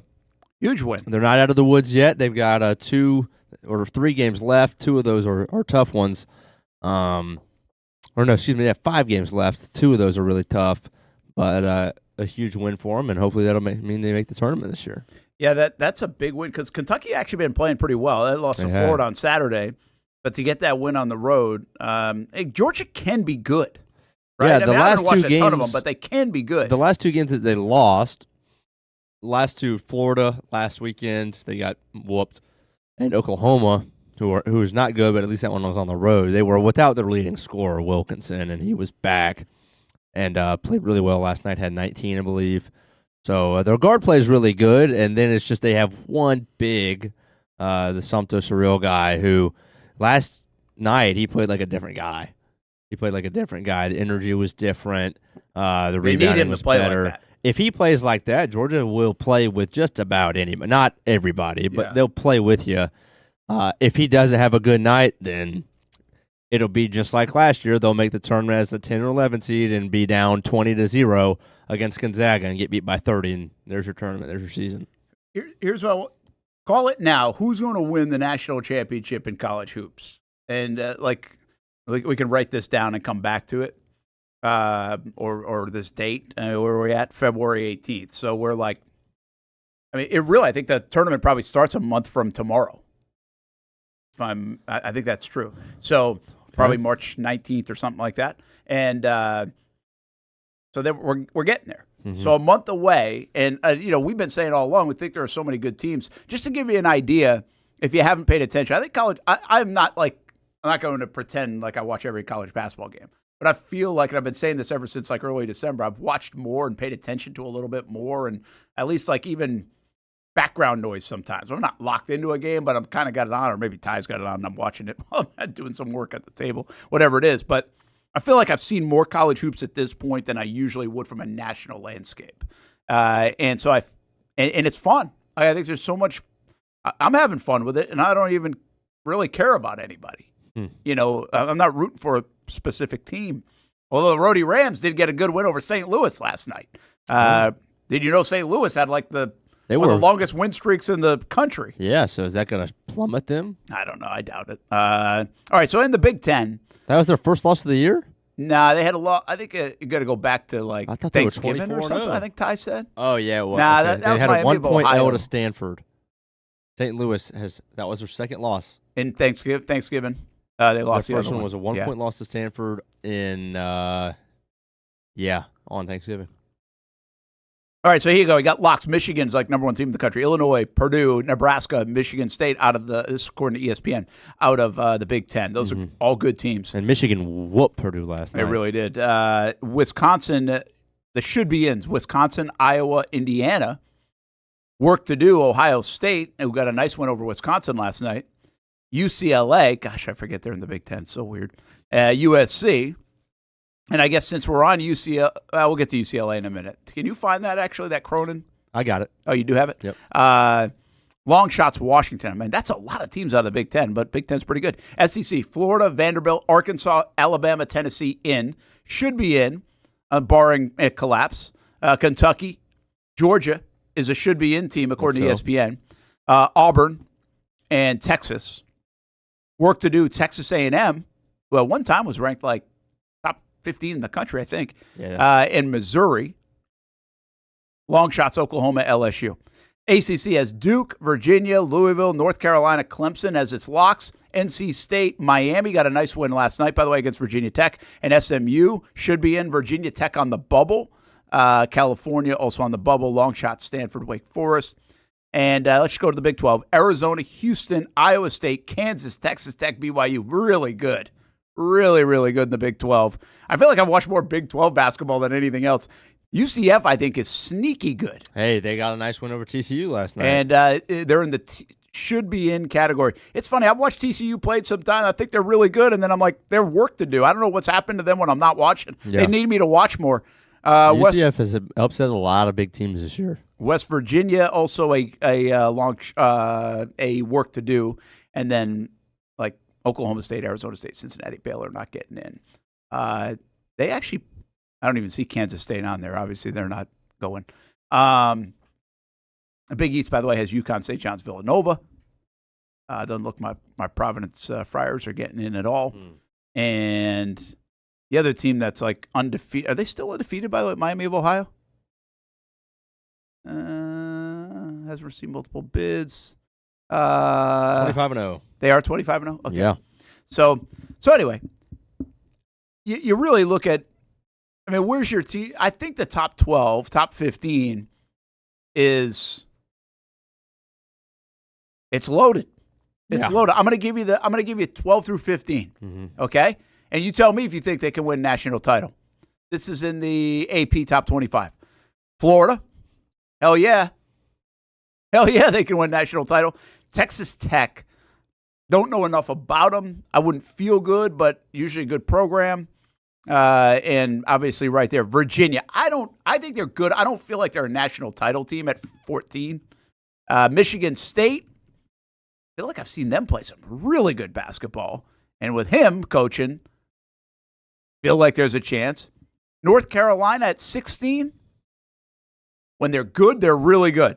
Like Big Duke 10 days ago. Mm-hmm. When they're bad, it's like scratching your head.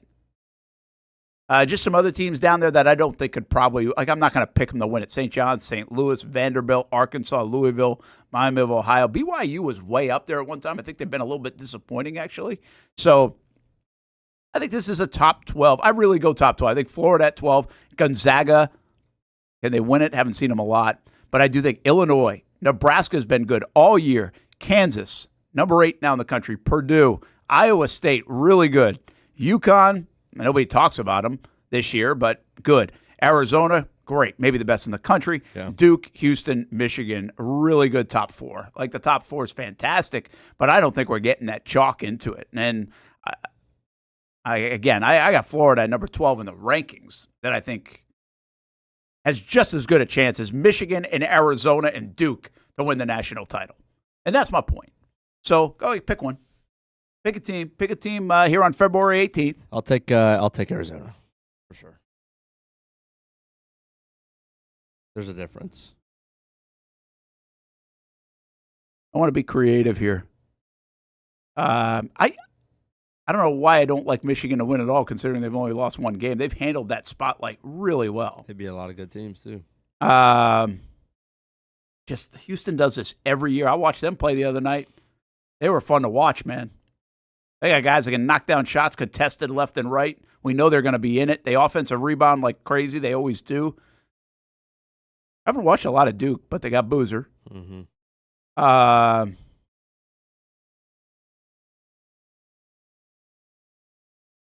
Tell you what, that Patterson kid plays. I think Kansas is good.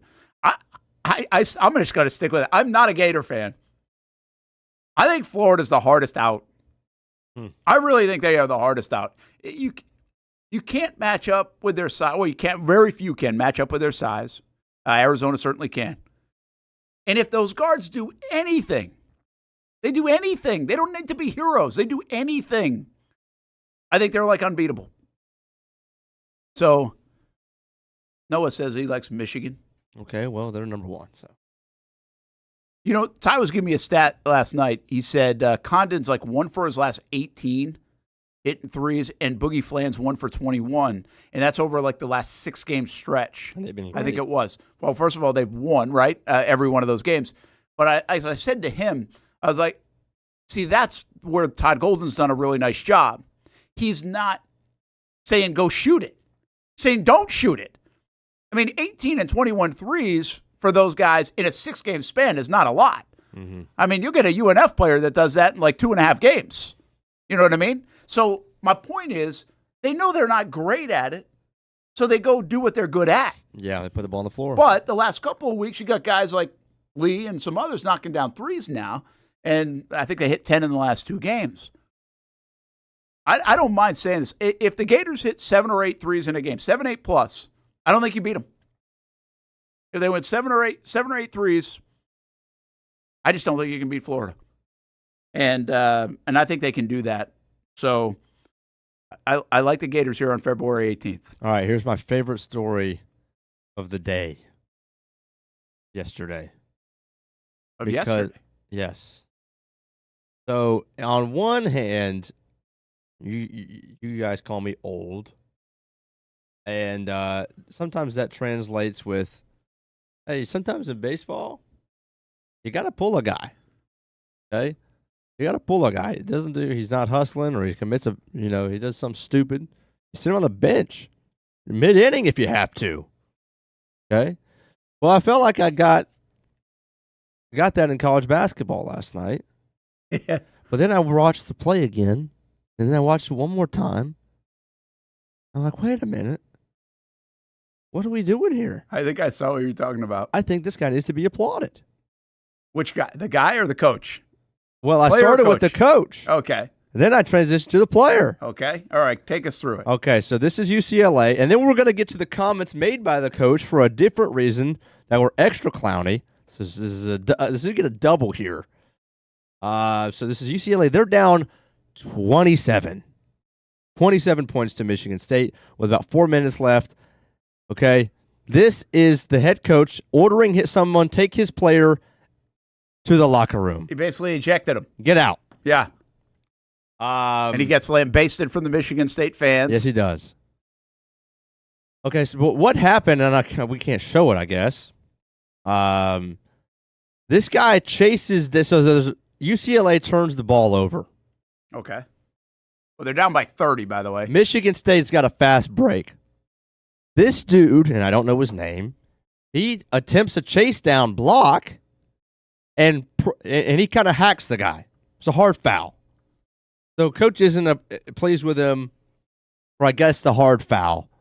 It was a little bit unnecessary. It wasn't a flagrant or anything, but the 2 players end up getting in each other's faces. So I'm guessing that this is to avoid anything else happening. Okay. However, guy's chasing down somebody down 27. Yeah. No easy buckets. Yeah, at least he's playing hard. No easy buckets. I mean, I'd rather a hard foul than with 4 steps to go to the rim, we let up and allow the guy just to lay it in. Yeah, I like your thinking there. That's an interest. You want to avoid anything malicious, but I think that's probably what he's trying to say. Like, I wasn't trying to do anything malicious.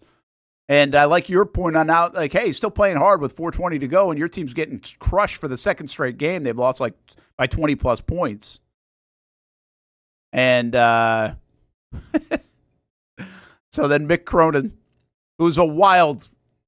I don't know who this guy is. You don't know who Mick Cronin is? Mm-mm. Oh, gosh. Yeah, he's pretty well. Now, listen, well-respected, really good coach. Obviously, he's at UCLA, but he's always been like, he's animated guy, right? I mean, college basketball coach is animated guy. Right. And he's animated guy. Mm-hmm. But then he says he has this run-in. Oh, I love this exchange. Love this exchange. Here it is. What was your thought in the student section chanting Booker's name? I could give a rat's ass about the other team's student Heck yeah, section. good start. I just meant overall the way that you I would like to give you a kudos for the worst question I've ever been asked. Did you like you should take it. The preparation of the... Do you really think I care about the other team's No, I don't student think you care about the other Are you team's raising your voice at me? No, I'm Yeah, you are. Yeah, you are. Come on, dude. not raising Come on. Yes, you are. Everybody's standing here listening to you. Everybody. This is on camera. They can hear you. I answered the question. I could give a rat's ass about the other team's student section. I coach UCLA. I don't care about Michigan State students. I mean, who cares? The preparation... That is incredible. It's unbelievable. I feel like that guy's like jaw dropped. I feel like if I was in the scrum and I'm neither of those dudes, we got to watch it again. Yeah, we got to do it again. There's so much to this.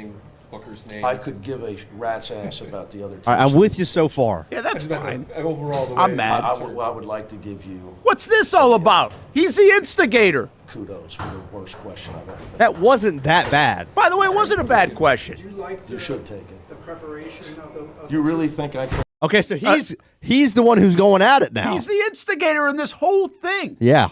Like, the guy asks a question, like, do you have a problem? Whatever. I mean, you don't have to love the question. I'm not sure where he's going with it, but it's not the worst question ever asked. There was obviously the story in this game with UCLA and frustration, whatever, and I don't know how much the reporter covers UCLA, but is he basically kicked out his own player, the thing that you showed? Yes. So the story is, okay, but then what did you, because here's the deal. Because you kicked out your player, he now had to hear this from the fans. Right. So you put your player in a position to get lambasted by the opposing fan base. And so actually, I think he might be asking the question in a very nice way, kind of leaving it open and ended of, hey, what did you think? Was there anything you took away from that? Or maybe you give the coach in that spot to be like, you know what? I probably shouldn't have done that in that spot because it put him in a tough situation as well. Or maybe he just doesn't give a damn about it, which he kind of said. But, I mean, to instigate, he instigated twice. We're watching it again. What was your thoughts in the student section chanting Booker's name? I could give a rat's ass about the other team's student section. I just meant overall the way that you I would like to give you a Kudos. kudos for the worst question I've ever been asked. Okay, right there, it's over. Okay, well, the guy does smart. He's snarky, and he says, I'll take it. Right? All right, I'll take it. Did you like the You should take it. You should. All right, but right there, It's over. that's it. It's over. And then who steps out of line, cuts off another question. preparation of the You really think I care about the other team? No, I don't think you care about the other Are you team. raising your voice at me? No, you're raising Yeah, your you are. voice at Yeah, me. you are. Wait a minute, You pal. are. Stop. Dude, hold on. Stop Brent. that. The yeah you are back to back is. I hope somebody else appreciates. Listen, this is not. This is my problem. Amazing. I have this problem in. Yeah, you are. I Yeah, you are. have this problem in like workplace environments in general. Wow. Right, dude. When we get this with, and by the way, this isn't like a boss versus someone else, but I always think, like, listen, in coaching, when you're coaching a player, there's a time where you can get on somebody and stuff, and that's part of motivation, and there's insubordination and everything else. But very few times, I feel like in a workplace environment, you're often working with people that are similar ages, that are professionals, you're kind of on an even playing field, even if your job status and other things might not say that, or your paycheck.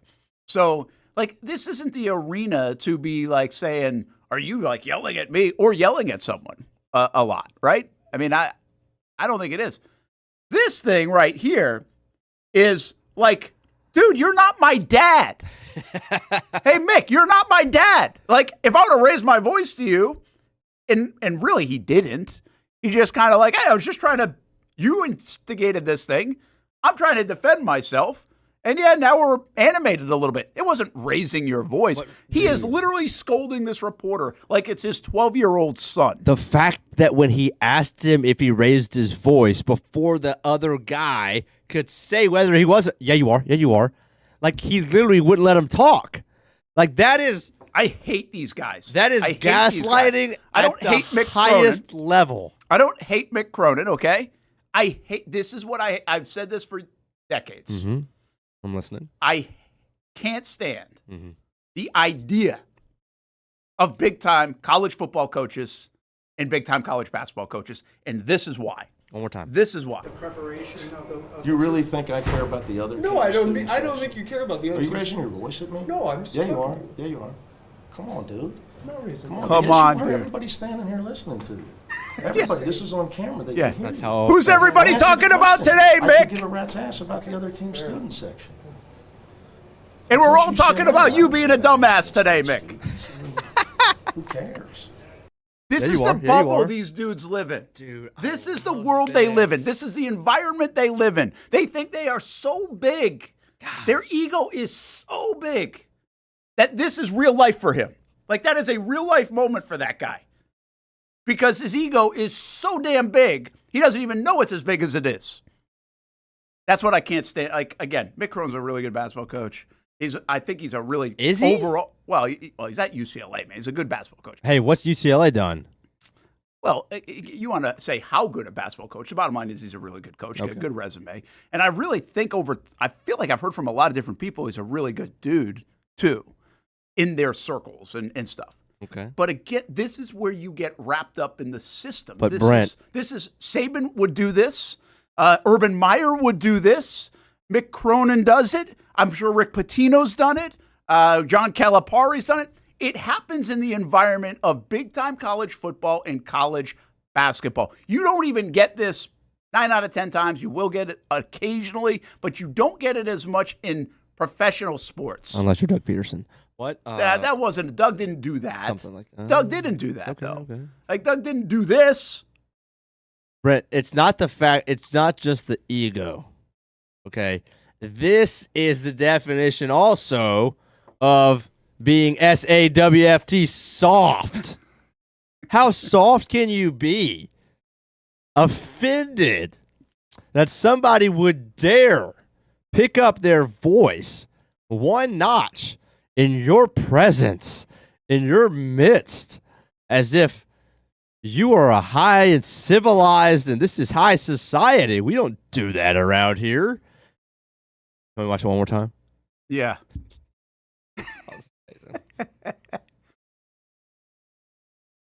What was your thought in the student section chanting Booker's name? I could give a rat's ass about the other team's student section. I just meant the overall the way that you. I would like to give you. I would like to. Kudos for the worst question I've ever been asked. All right, I'll take it. Did you like You should take it. the preparation of the? Do you really think I care about the other team's No, I don't. student I don't section? think you care about the other. Are you raising your voice at me? Yeah, you are. Yeah, you are. Yeah, you are. Come on, dude. Come on, dude. Yes, you are. Yeah, Everybody's come on, standing here Mick. listening to you. Everybody, this is on camera. They can hear you. I love. answered the question. Hold on. I could give I a- love that he just defined. He felt the need to define. The dude works he's a sports reporter, and felt the need to tell him what he is doing is on camera.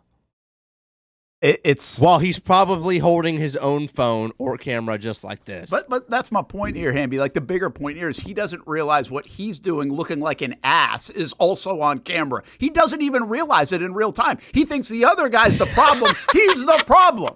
That's where the bubble these dudes live in. Like, he doesn't think what he's saying is being picked up. Unbelievable. Like, it's unbelievable. And I never can get, like, I'm not trying to get traction on it. It just amazes me that we've, allowed it. And we never point back to the fact that these are the dudes that have created the college landscape that we live in right now. These guys right there, just that kind of stuff that has been going on for decades and decades in big-time college football and college basketball, which starts with those guys. They lead the way and set the table for it and set up the system for it. And then the damn ADs and presidents and everybody else, boosters that just dump a crap load of money at the feet of these guys, have created what we are in today that people either like or don't like. And this is where I go back. Like, nobody wants to talk about the root of it. Nobody ever wants to talk about the root of it. Like, I really would love to someday get the opportunity, whether it's on camera or not, to ask, like, Nick Saban, like, do you think you're at all responsible? You guys, not you, but you guys are responsible for the landscape that you now bitch about. Like, that's the thing that I don't know. I just want some ownership, some accountability by the big name college football and basketball coach to be where we are today, and by the presidents and ADs and everybody else that's just fostered this stupid system that we have had for years and decades and now are in. And that's why we're here. That is why we are here, because of not this moment, but guys like him that feel that he's not doing anything wrong in that moment. Like, it just amazes me. I can't get over it. I've been screaming into a wall for probably a better part of a decade about it. And we just sign up, and I'll fill out my damn bracket too. It's probably my fault. And maybe I'll even pick UCLA. If UCLA is in the tournament, I might just have to pick them to win it. Just because I want more of this, more of these moments. And like, I just want to make it clear, like, I'm not saying Mick Cronin's the worst guy of all time. I just think he's part of the system that allows moments like this. This should not. He doesn't get it. He gets it today. He gets it today because he sees the fallout. But in real time, he does not understand what's going on. I don't think he even gets it probably today. Oh, he gets it today. Well, he doesn't get what he's like. He's going to get it today. I mean, he's got guys like Jeff Goodman calling him out and guys that cover the thing. Like, there's no win in this for Cronin. He's the one that comes because we all know it. He looks like an idiot. Yeah, I know his name now, and I want to watch his next post-game interview. I'm not kidding. You should have known his name anyway. Bro, that is unbelievably hilarious to me. Oh, it's great. Like, I am going to send this to my friends. This is unreal. Yeah, I'm trying to figure out. Here's the other thing, by the way. I don't care. Like, I don't care about this part. And you guys know this from the whole Doug stuff. Like, I don't care about it's the disrespect for the reporter part. Like, that does nothing for me. Like, whatever. Like, if you have, it's more the thing that bothers me is that, like, you think in your mind, like, that is the right way to handle that spot. Like, he left that interview and probably was like, that guy's a moron. That guy's an ass. Like, all this stuff. And meanwhile, everybody around the country is looking at this guy. So, it's crazy. And here I am trying to figure out how I'm going to incorporate this into my daily life. I got to say, Mr. Hugo comes up with some good stuff. That coach is the type of guy that would make a million excuses if he ran out of gas and would not take responsibility for it. Amazing. I owned it. By the way, I think Mr. Hugo said this or somebody else did. I want to get back to that before we hit a break. He said that, where was this thing about the gas? I'm going to find it. It's something like in 2017, if your thing is after 2017, it's not good for your fuel pump to regularly go below a quarter tank. Yeah. That's freaking horse crap. Yeah, I know it. I'm going to find That's the same people that say you got to get an oil change every 5,000 miles. Okay. Well, I mean, you probably should. Like, I do that. I mean, if I go over a little bit. It used to be 3,000 miles. Now it's 5. So was that all a scam? To get the oil changes every 3 if it's now okay after 5, or was that some modern technology and enhancements? Nobody's falling for that no more. All right. Brent, what is your truck? Your truck doesn't have a fuel cap. If it's 2017 or newer with no cap, it came with a funnel, Mr. Hugo says. And I'm not sure what the heck he's talking about there. Check the glove box under the back seat or in the bag with the jack. I'll bet you find a funnel to make the spout longer. I mean, or to accommodate for the short spout that I ran into the other day. I'm going to look. I did not know. Okay. We'll find out. All right. We're educational program today. Noah just sent me Tom Izzo's response to this yesterday. So what, that whole situation? To him ejecting his own player. And he says, quote, I guess he upgraded that flagrant to a flagrant 2. That's the first time I've seen a coach do it, but that sounds like Mick. Yeah. Yeah, like, that part is what it is, I guess. Come on, dude. Listen, Izzo, they all live in this world, man, and Izzo's great. Like, he's great on and here's the other thing. There are so many good things about these coaches, like in terms of the life lessons, like their ability to still get these guys to play hard even though they're getting paid, the grow young men. I mean, they do a lot of really good things. That's what I don't love about the conversation I have, that I can't stand the big-time college football and basketball coach as a group. But I think individually they do so many really good things. But they also they've created that kind of tone and atmosphere, and it's just it's appalling at times, and amazing. In the student section chanting Booker's name. I could give a rat's ass about the other team's student section. I just meant overall the way that you. I would like to give you a kudos. kudos for the worst question I've ever been asked. If that's the worst damn question, man, you haven't been asked enough. You should take it. The preparation of the. Do you really think I care about the other? No, I don't. I don't think you care about the other. Are you raising your voice at me? No, there you are. Come on, dude. No reason. Come on. Yes, you were. Everybody's standing here listening to you. Everybody. This is on camera. They can hear you. I answered the question. I could give a rat's ass about the other Dude, team. this is literally. You remember You're Not That Guy, pal? The dude who had it was, I guess it was COVID because I think it was over mask or whatever. You're not that guy, pal. Yeah, I vaguely remember that now that you're saying it. Or maybe he said something in a store that he shouldn't have said. I don't know. But the guy's, you're not that guy. Like, that is him. That is him. Totally condescending. Oh, my gosh. I want to watch it again. Like, do you guys like, I get uncomfortable when I see reporter exchange. That, like, takes on, like, there's a level of, like, okay, that's cool. Like, you can go back and forth a little bit. And then there's also a level of, like, what are we doing here? What are we, in 7th grade?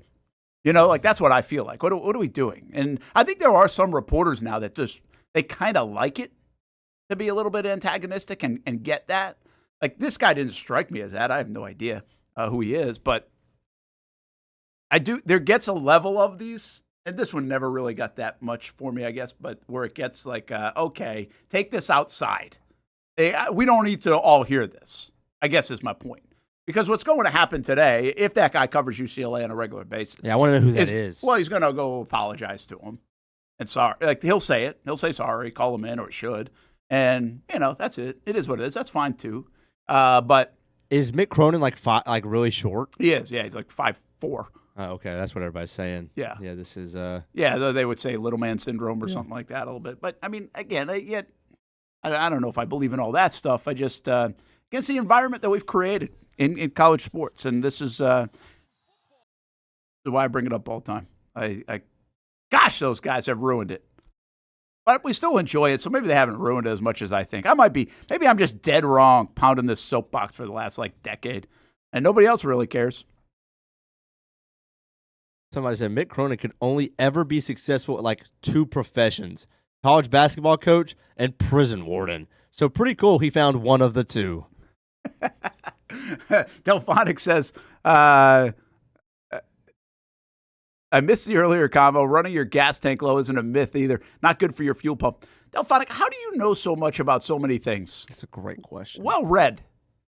And I mean that as a compliment. I'm not calling you out for that. I mean that as a compliment. I want to give you. But I would imagine running your gas tank low. Well, I guess I probably do it a lot. I genuinely don't get gas until it's hits low. So what's the question? Do you fill up your gas tank at No. half a tank? Never. Does anybody do that? So what's your question, Delphonic? What was my question?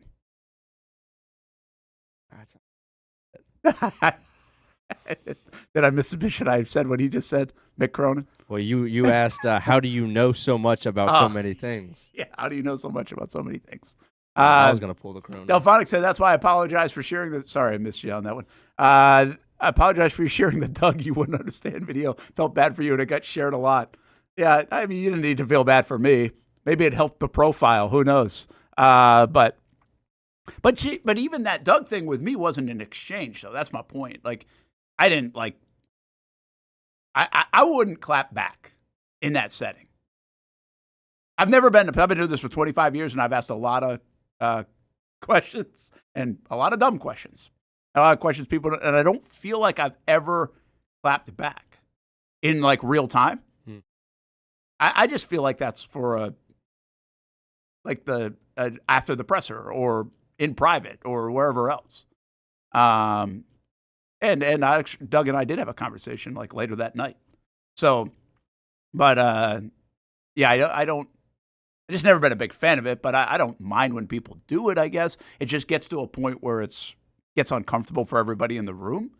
And it's let's move on. Not until the light comes on, time's hard. I agree with you, YB400. Okay, so Delphonic says, I don't let it get below a quarter of a tank. That's good on you. Read the comment beforehand. First-hand experience. I also went to auto mechanic school as a hobby for a year. I want to do that. First-hand experience. I went to auto mechanic school as a hobby. So you went to a trade school for in addition to your job? On the side. Yeah, I want to know more about this. Delphonic is an interesting man, isn't he? Yeah. The Clint defending. I love it. We got a defense. Clint defending Mick. You're not that guy, pal. Back to Delphonic. Is there something? I kind of said that in the whole thing about the gas. It's like I need a handyman. Like people take cooking classes. Mm-hmm. I feel like a handyman could do that. Give handyman classes. Oh, no doubt. Like once a week, right? Or once a month, or whatever you want to do. But like people take classes or golf lessons or whatever you want to do. Yeah, doesn't Home Depot give free classes? Do they do that? Again, I've never been that interested in going to see it. I'd go. Home Depot have free classes. Trade school at night, man. That's pretty good. That's awesome. And I respect the hell out of it. I just don't have an interest in learning it. Like if I had an interest in learning it, it would be cool to do. But I'd rather just be dumb and ask you guys the questions. Calvin, I already mentioned you earlier in the show. Yeah, I just give Calvin a call and he answers my questions. That's all the time. Recently, I brought him into the garage. We smelled gas. And I'm like, that's scary, right? Calvin came? And I got him. I was like, I think it was Calvin, not Jay. One of the two, but I think it was Calvin. I was like, what is this? And what we figured out, what we thought it was that the lawnmower might have had gas in it, and it might have eventually like rotted because it had been in there for so long. Oh my gosh! I haven't used my lawnmower in years. And years? Yeah, the one that was in there. Who cut your lawn? What's that? Who cut your lawn? Service. Oh, you sure? I pay them, so I hope they do. Okay. Well, right now, nobody's cutting the lawn. It's yellow. It just took you a while. Well, I was going to name the name, and I was like, I don't want to screw up the name. So I thought you were going to say Steph. No. I like cutting the lawn. I just don't really have time to cut the lawn. So I haven't in a while. So anyway, yeah, see, Calvin knows everything that's wrong at my house. And usually, but I was like scared of that one. You smell gas, and I'm like, where's this coming from? And didn't want it to be something that I was missing. But Delphonic, you're absolutely right. Before YouTube University does have everything. Although I was a little disappointed when we looked up the YouTube yesterday to fill the gas tank up with the gas can, and it didn't really give me a good answer. You can get a whole story by listening back on the podcast around a half hour into the show. All right, let's take a break. We're way late. Mick Cronin consuming a lot of our time. A little Florida State baseball. What's up, Brody DeLamalure? Good to see him doing well. 2 home runs to start the year. JU falls to Florida State. I think 12-2 was the final. Always good to see the Noles in town. Hunter Karn's back as well for FSU. Florida Gators got a Jacob Kendall home run. Bartram Trail kid hit a monster shot against Stetson yesterday. UNF softball home to the Florida Gators today. We have no gate fees coming up at 2 o'clock. And the question is, do you like super teams in high school sports? Do you mind them? Are they bad? Are they good? Had a long conversation about that. Coming up, 2 o'clock, no gate fees, presented by Nimnick Buick GMC, Baker Sports, Republic Services, and Perfect Rack Billiards. Talking youth sports and a little high school baseball, softball. A debut show of 2026 today at 2 o'clock on the network. CGC Water Treatment and Plumbing is taking their 75-plus years of expertise and expanding to CGC Home Services. Water treatment and plumbing is still a big part of what they do, and now they can do even more for you. Home services like kitchen and bathroom remodeling, showers, sinks, faucets, toilet repair, backflow testing, and the list keeps going. Find all they can do at cgchomeservices.com or give them a call, 904-298-7052. It's a new look and a new name with the same expertise. They've been serving homes like yours since 1946. CGC Home Services, right here in Jacksonville, off St. John's Bluff Road, 904-298-7052. and visit cgchomeservices.com. Florida license number CFC 1432579. We've been telling you about the Action Sports Jacks 24/7 network for over a year now. How to find it, what to see.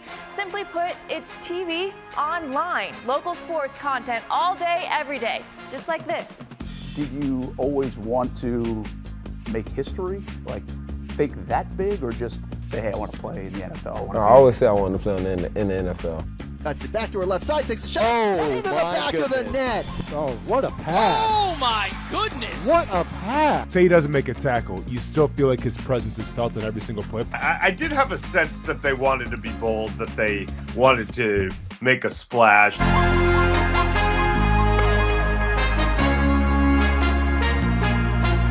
It's content you won't find on TV. Find it on actionsportsjacks.com and just sit back and watch local sports all day on the Action Sports Jacks 24/7 network. It's one of the hot spots in the area. Welcome you to String Sports Brewery out at the beach. Big crowd on hand tonight. The fans are here. And now, the newest hot spot at the beach is open. String Sports Brewery in Jax Beach has opened its doors with rave reviews. We're going to be fans forever. Cozy up to the bar, grab a seat in the sports-themed restaurant, or grab a seat outside and feel that breeze coming off the beach as the weather warms. Just like the original location in Springfield, try the popular beer menu and come for lunch or dinner too, because the food is fantastic. We got a special guest in the house. He's happy. He's feeling good. He's Trayvon Walker. It's where we hosted Jags Report Live in the football season, and the String Sports Brewery staff can't wait to host you. Hey, welcome back here to String Sports Brewery. And if you haven't checked out the new location in Jax Beach, you got to do it. String Sports Brewery, now with 2 locations in Springfield and now open in Jax Beach on Penman Road.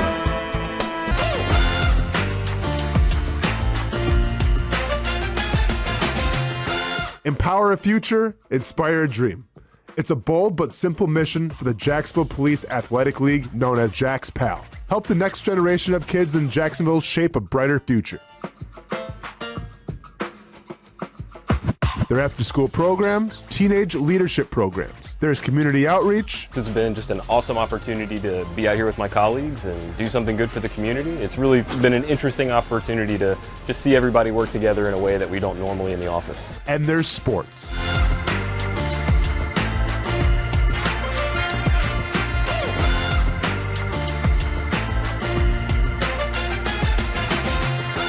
There are also ways you can help the next generation with a donation of any kind.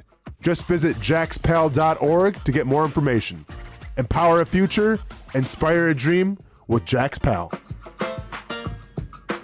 When it's time to get a new car for anyone in your family, just remember, nobody but Nimnick, the #1 Buick GMC dealer in Jacksonville. Get the latest price breaks on 2023 and 2024 models, or the newest 2025 vehicles in the showroom on Phillips Highway, or shop online at nimnickbuickgmc.com 24 hours a day. GMC Sierras, Yukons, and the redesigned Acadias, or get the all-new redesigned line with Buicks. It's nobody but Nimnick, and part of the reason why is this is a first-class buying experience here at Nimnick Buick GMC. You're not just a customer, you're a friend. This is about getting a vehicle that best fits you and getting you on the road, and also helping you and your family down the road.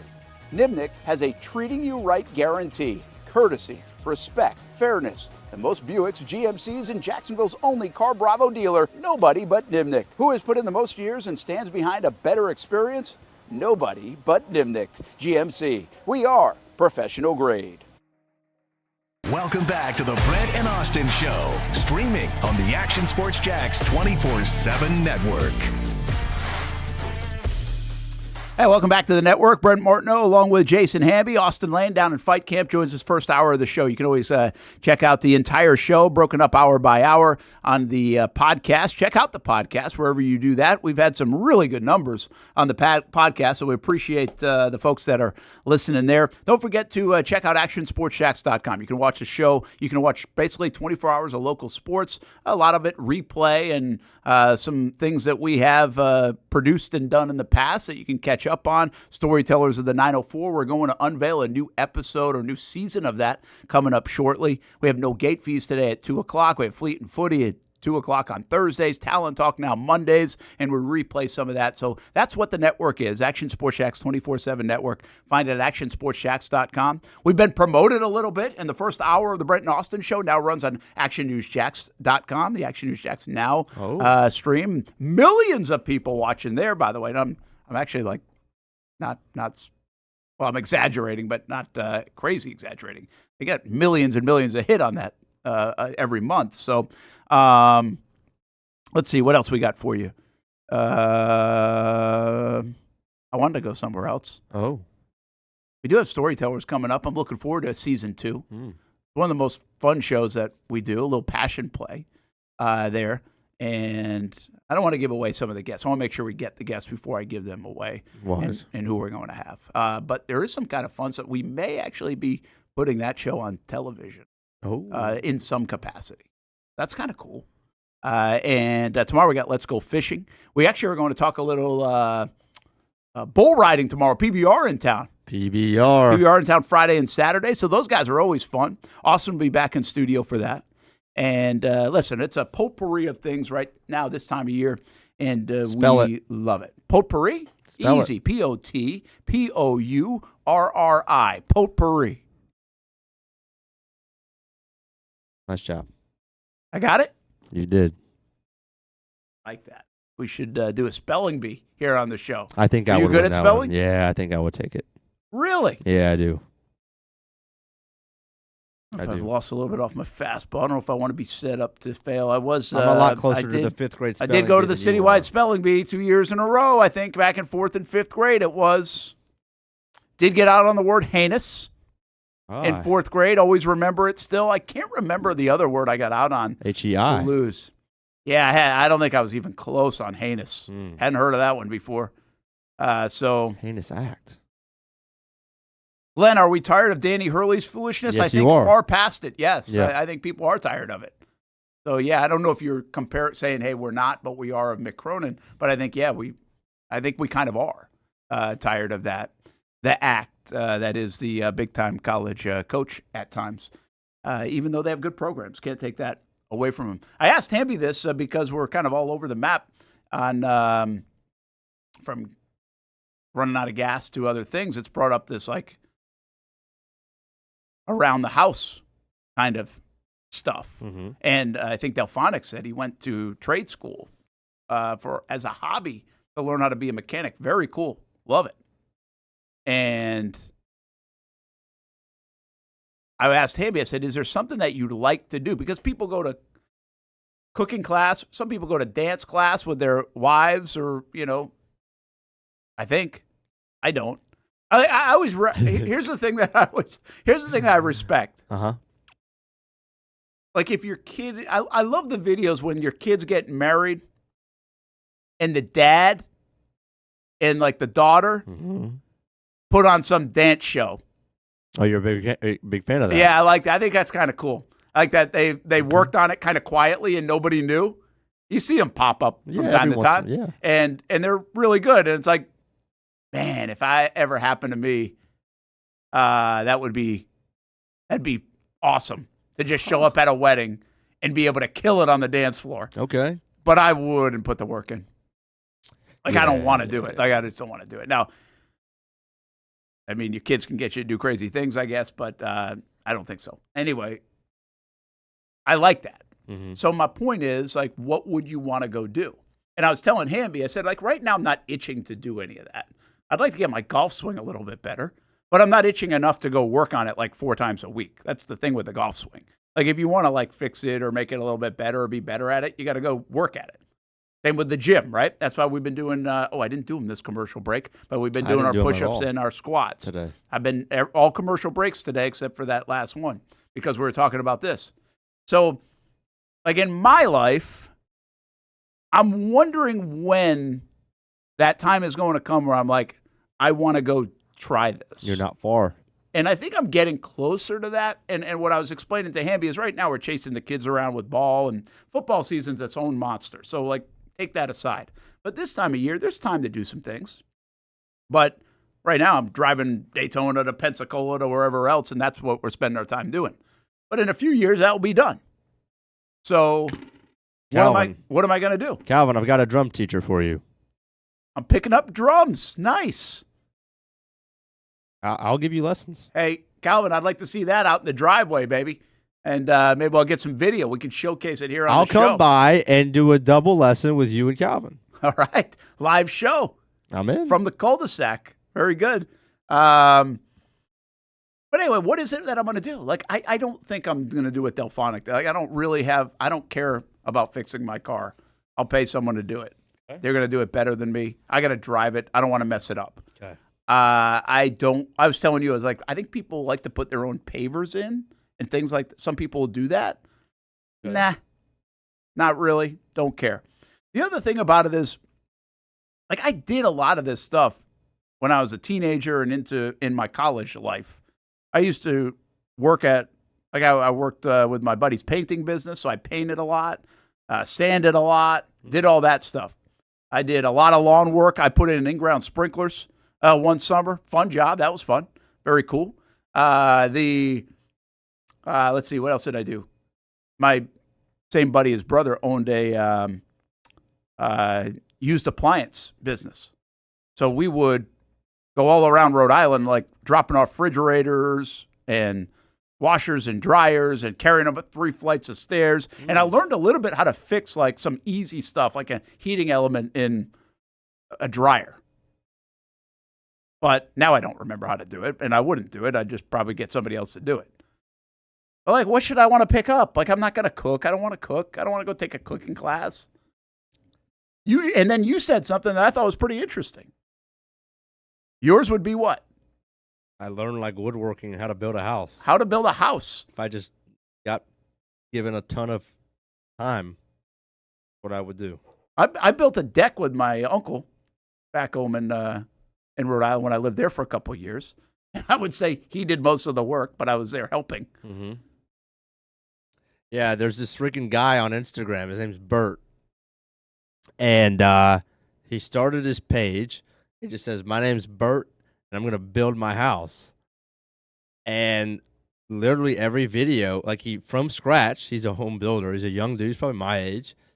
He literally, over the span of the probably last 3-4 months, has built a whole house. Really? Installed the electric, like you name it, he's done it. And like now his videos are getting like millions of views because it always starts the same. He's literally just a dude. He's like, "My name's Bert, and I'm going to build my house." And then it cuts to what he does that day. And like, I want to be like that guy. That'd be cool. Like, I would think that would be unbelievably rewarding to build your own house. Unreal. Really cool. Now, if I built a house, the thing would burn down probably 2 weeks later. But you got to get good at gas it. cap. So yeah, I think Delphonic says it. That last one, I almost miss at times cutting my parents' yard. Obviously, I don't have a yard right now. I'm looking forward to cutting the grass when it's time to get a house. I was telling Hamby this, like, I like cutting grass all my life. I like cutting grass and doing that, and I'm not like crazy about it. Like I don't really care. Like it looks like Augusta. I'm just saying I don't mind cutting it and doing that stuff. But I stopped doing it a while ago, and I was Hamby, kind of what Delphonic just says, like a little bit time is money in that respect. Like on a Saturday morning, if I had 2 hours to go do that or 2 hours to go whatever in football season, I was like, I'm not mowing my lawn right now. So I haven't mowed the lawn in a while. But I will probably pick that back up at some point, but that's not a learned thing either. Like I can mow the lawn. I know how to do it. So I learned masonry while I was in prison. Really? Wow. Like how does that work? Yeah, I have a lot of questions. Like, how do you do that? Is it a class? Because some will have classes. Will they? Yeah, because it's like that's part of their program to woodwork. Yeah. Brent, let me tell you this. How to build bricks. He says how to build brick steps, brick fireplaces, and stuff like that. That's cool. Yeah, like I said, you could how put long in like did it take you? Like, how fast did you pick it up? And I wonder now, here's the thing. This is what Delphonic said earlier, before YouTube University. Mm-hmm. Like, how much do you need a class on that now versus how much could you just pick it up off YouTube? Yeah. Now, I would need somebody to show me, and I'd want to ask questions. I'm not a great YouTube learner. Now, if it's something quick, the only time I really use the tutorials is with the computer. Yeah. If I, like, get stuck in iMovie or if I'm trying to edit something and I'm like, how do you make this happen? But I think I don't know if I could do that. Like, I don't know if I could learn how to build a brick fireplace on YouTube. Yeah, Brent, let me showcase, please, how much I told you that I miss cutting the grass, and this is how I know I'm serious. Without really even thinking about it, I was asked last week to vacuum the apartment. Okay. I think that I spent 3 times the amount of time that it took because I straight up, my living room looked like a MLB outfield with the lines. Like if you go straight, obviously you're going to get that crisp downward. I don't even know how you describe it. But then if you go the whole way back, like I vacuumed it the right way, and then strictly for my viewing experience, went back over and did the whole thing again and retraced so that I had perfect dark green, hypothetically, light green, like the grass in the outfield. It was amazing. That make you feel good? I was feeling good. There is something about the lines of a vacuum, man. right? Oh, man. I'm a little surprised that you just got married and you actually have a vacuum that you use. You don't have the robot dude do it. No. What are those things called? I don't want the robot. Yeah, whatever the robot is. I'm not trusting what are the they robot called? right now. Robot vacuum. Yeah, well, come on. It's like Steph said it to me like yesterday. She was saying that people are using that actually to like mimic the curling in the Olympics right now. That's funny. It says iRobot Roomba. Roomba. That's what I was getting at. Yeah. So it's a class at Bakersfield. Yeah, that's interesting. I didn't know I don't know if that's a common thing or not. I don't know a lot about prison life in terms of you learn other things, trades. I always thought you lifted weights. I know that. Yeah. Seems like, but I'm busier now that I'm retired than when I was a bank analyst. You can't be too busy. You're hanging out with us a couple hours a day. All right? See, that's a cool program there. YB400's giving us some, he's enlightening us. Construction company top prisoners with each project have to build 3 times. That's pretty cool. Good stuff. Yeah, I don't know. I don't know what's going to get me doing any of that. I hope I land on something. There's got to be something that gets you excited. You will, dude. You know, at some point, like in 5 more years or 10 more years or whatever. But I don't know if it necessarily will come in the form of like building something. And I don't think it's going to be a musical instrument because I suck at it. Like, so I don't have a lot of confidence that I can do it. Yeah, dude. If you, I just don't. If you can't clap on 2 and 4 right now, then don't bother. I'm not going to bother. Like, I don't really. Time. They don't have weights, so that's totally stereotypical, huh? YB400. Why is every like prison scene ever in out on the yard. Is a guy's out on the yard lifting weights, pumping iron? Yeah, why is that? Is that fiction? I'm sure that's it. Roomba is a game changer. How about that? I don't have one, so I'll have to look into it and see. Did you see that? Should we talk some more sports, or you guys want to just talk about life? I like the life stuff. What do you got? Somebody said, my dad texted me, Brent will need to get a dog for sure. Nah, yeah, that's another one, actually, okay? That is one that, how can I say this without being, like, I have no desire for a dog. Like, zero at this stage. And haven't ever. All right? So, like, and more power to you if you love dogs, but, like, my life, like, I wouldn't be a good dog owner. Like, I'm never around. Like, I'm not home. So that's a thing right now. But I also, because of that, I feel like I don't have an itch to get a dog. Like, there's no part of, or I say, man, I wish I had a dog. Oh, it'd be great to have a dog. Like, I just don't say that. And Steph doesn't either. Now, Steph's allergic. So, like, the kids and Steph are kind of allergic. Now, you can have a dog and be allergic. So maybe there is that. Steph grew up with dachshunds, so she might want that down the road. I do wonder about it, though. I don't want to be adamant and say, oh, I'm not going to get a dog. But I don't feel like I'm going to run out and get a dog like when I retire. But I might. I might. Now, because I can tell you this, like, I would love, if I moved to Montana or something like that, Wyoming, and I feel like you got to have a dog. Yeah, probably. Right? But if I'm living in Jacksonville, like in my house or in a condo or something like that, I don't feel like I need a dog. I don't have to go on the beach and walk the dog. Like, I don't envy dog owners at all. Like, at all. At all. I do. Do you? Yeah, a little bit. Like, what kind of dog you want? I want a big one. A big one? Yeah. Okay. Somebody that's smart. Either probably chickens. He has chickens. I will have chickens. 100%. I don't want to tell the HOA. I might be listening. There's a higher likelihood that I have chickens than I have a dog. It's minus odds that I would get. So you want a chicken?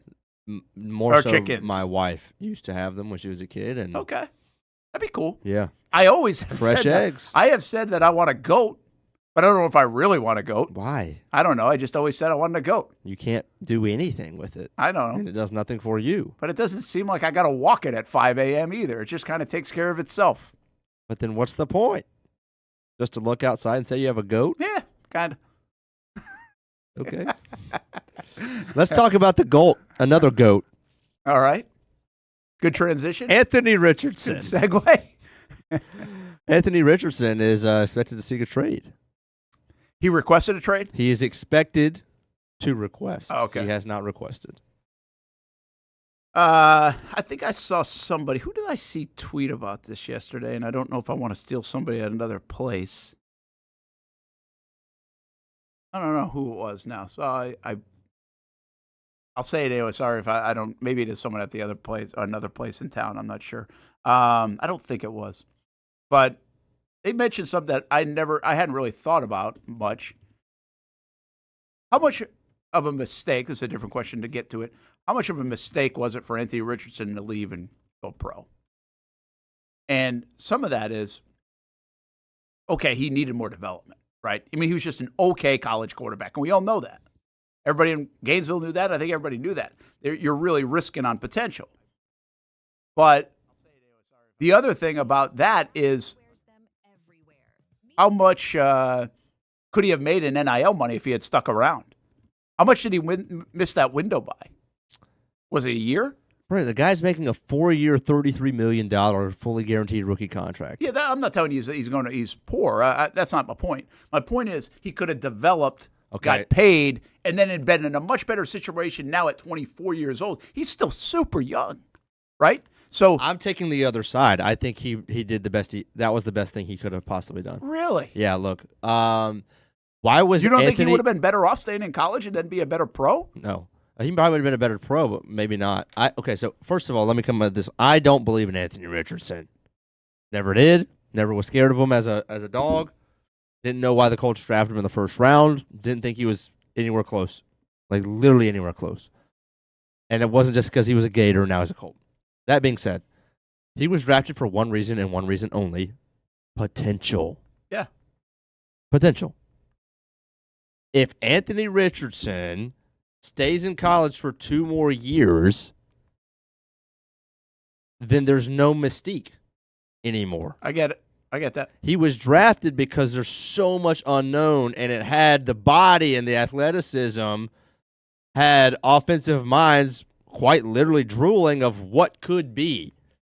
There was so much mystery and mystique of what it could possibly do.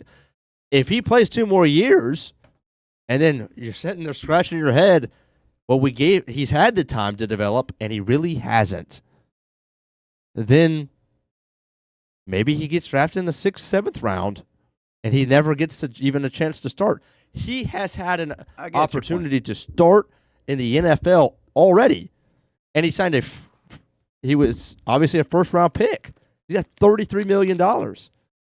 So do I think, okay, if he were to stay 2 more years, NIL money, maybe $2 million the first year, $3 million the next, that's $5 million. He signs as a 4th rounder. Yeah, I get it. He makes more money. Option A, what he already did. By the way, Mr. Hugo, that's impressive. 3 goats, 2 cats, and chickens and a turkey. I like it. You guys are all pretty interesting cats now on the chat. I kind of like it. We'll learn a little bit more about you. And this is good. We appreciate hanging out with us each and every day on the Brent and Austen Show. Listen, I get totally what you're saying. I say this a lot about where we are in college athletics right now, specifically in the sport that we know a little bit better, and that is baseball. And I've said this before, and I'll be dead honest with you because I told his dad this at the time in real time, and I'm wrong about it. But I thought Alex Lodis playing at UNF, and I knew he was looking to go to like Florida State or somewhere else, and I knew they were poking around. I'm like, why are you doing that? Why? Like, you don't have to. You get drafted out of UNF.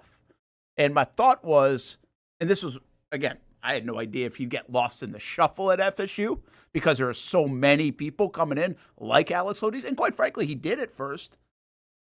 And I think was playing, then wasn't playing, then an injury allowed him to get back into play, and then boom, look what he did. All right, so he got an opportunity. Fantastic. Awesome story. But what I was thinking in real time was like, all right, what they don't know, they don't know. And that's not a bad thing. At UNF, in this situation, you go play Florida and South Carolina and Florida State a few times a year. You play and go have a good game against them, a couple of hits or look good. That's cool. But what about day in, day out in the ACC, day in, day out at FSU? Like, can you handle that load? And will people poke more holes in your game because some things could get exposed? So to your point, that's like a recent thing. And again, I was dead wrong. I mean, not a lot of holes in the game. Alex Lodis was terrific. Yeah. I'm just telling you, I think that way sometimes. It's like, do you chase?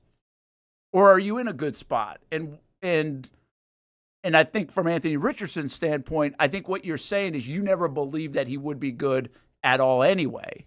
So you didn't think he would develop and forget about increasing his draft stock. His draft stock was pretty damn good. He was the top 5 pick. He struck when the iron was hot. You kind of think now what you're saying in real time is more of an example of Carson Beck right now. Carson Beck, if he had come out last year, or was it 2 years ago? Last year, 2 years ago? Well, last year. It was way down because he got it was hurt. Down. So prior, I think if he had come out the year prior, couldn't he have? I don't think he could have.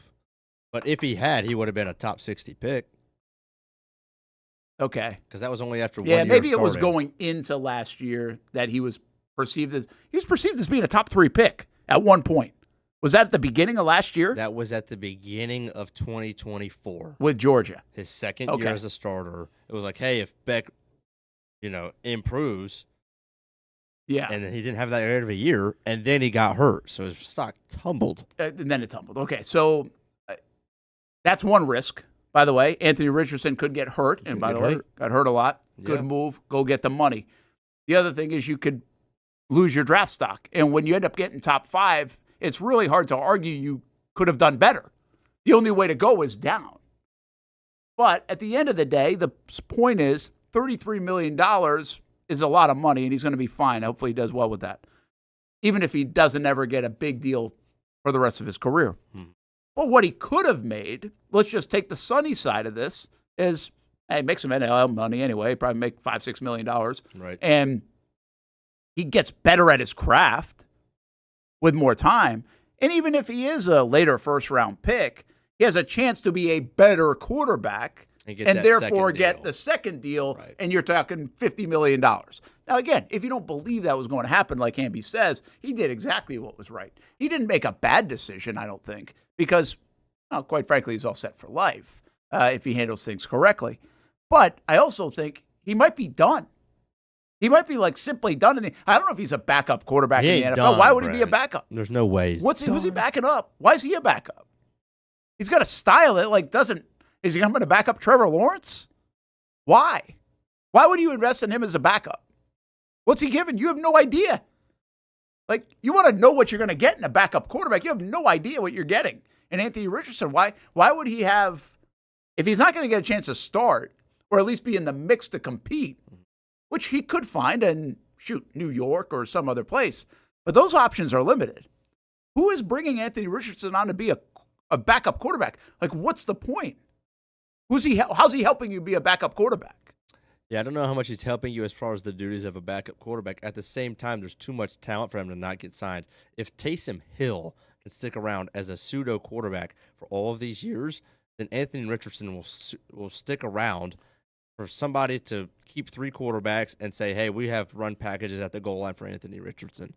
Okay, again, if you have a plan for him. Yeah, if we don't have to pay him $3 million a year as a third-string backup quarterback, and we get Well, you're not going to be third string. You're not going to pay a guy $3 million, first of all. I'm saying if he, you'd have to be a backup because you're not going to put him on actively to run your packages unless he's a backup. I agree, but if he was willing to take that little money, there is room for him as long as he wants it. Where does he go? Like, I mean, here's the one that comes to mind in terms of playing physical to the point that you just said that, hey, we could maybe mix him in a package or two, and he could probably run our offense this way. Would you take a look at Philadelphia? Kind of feels a little Jalen Hurts, tush push good. Well, no, but you kind of want the guy to come in, though, of what you already are. You don't want a different guy. Oh, yeah. You want him running the same thing that you run. And listen, I tend to agree with you that the league isn't going to give up on that talent.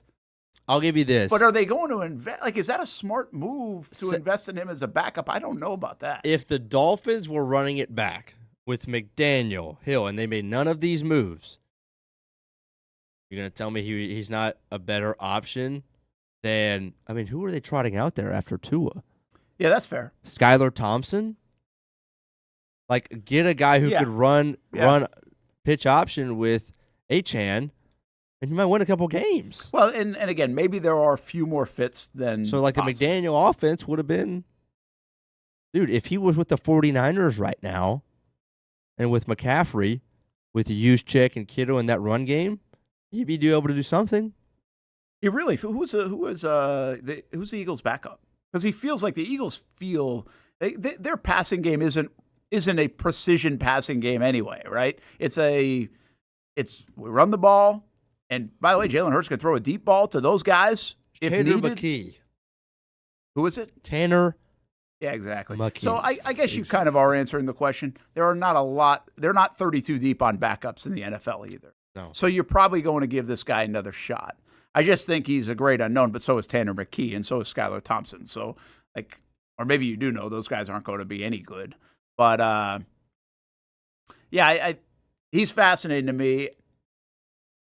I think he's really talented, and I really like Richardson. He's a good young man, a good dude. And I root for him, maybe not in Indianapolis, but I root for him to kind of find it because you know there's talent there.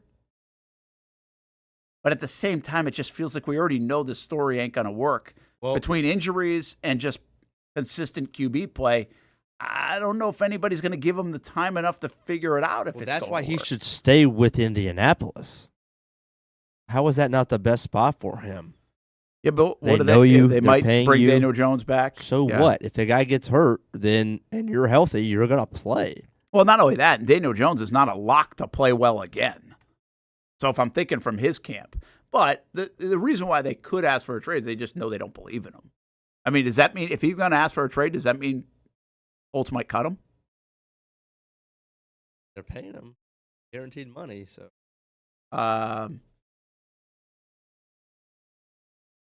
Yeah, he's a fascinating career trajectory, in part because he's really young. He's really gifted. What is he now, 23? I think he was 21 when he came out. I think he had just turned 21, so he's going to be like 23, 24. And I think it'd be a cool story if he emerged. And then that's the other side of it. The guys that have been given up on are making comebacks. Daniel Jones, Sam Darnold, Baker Mayfield. Do we now get this wave where, hey, we're not going to give up on this guy? We are not. But the one thing that this guy has that I think is problematic for people to sign up for and commit to is a pretty lengthy injury history now. And it's not just in the NFL. It is going back to the college game. So you just wonder if it can really work. Yeah. What about Cleveland? Add another QB to the mix in Cleveland. I'll be interested to see where he lands and this kind of conversation ends up for Anthony Richardson. All right, thanks for hanging out with us. Got a fun one today, all over the map. I kind of like shows like that. Tomorrow we go fishing, and we also we'll talk a little bull riding. That's always fun. We get these guys and their backgrounds, and with PBR coming to town this weekend, we'll do a little bit of that. We may have a special guest I think you'll really like, but I don't know yet on the show tomorrow. So we're trying to confirm. Hamby's out tomorrow, so you got the best of Hamby today. He'll be back on Friday. And thanks for hanging out again. 2 o'clock, no gate fees today. We'll see you on TV tonight, CBS 47 and Fox 30. Tell your friends about no gate fees. Yeah, tell them that, and don't forget to fill up your gas tanks.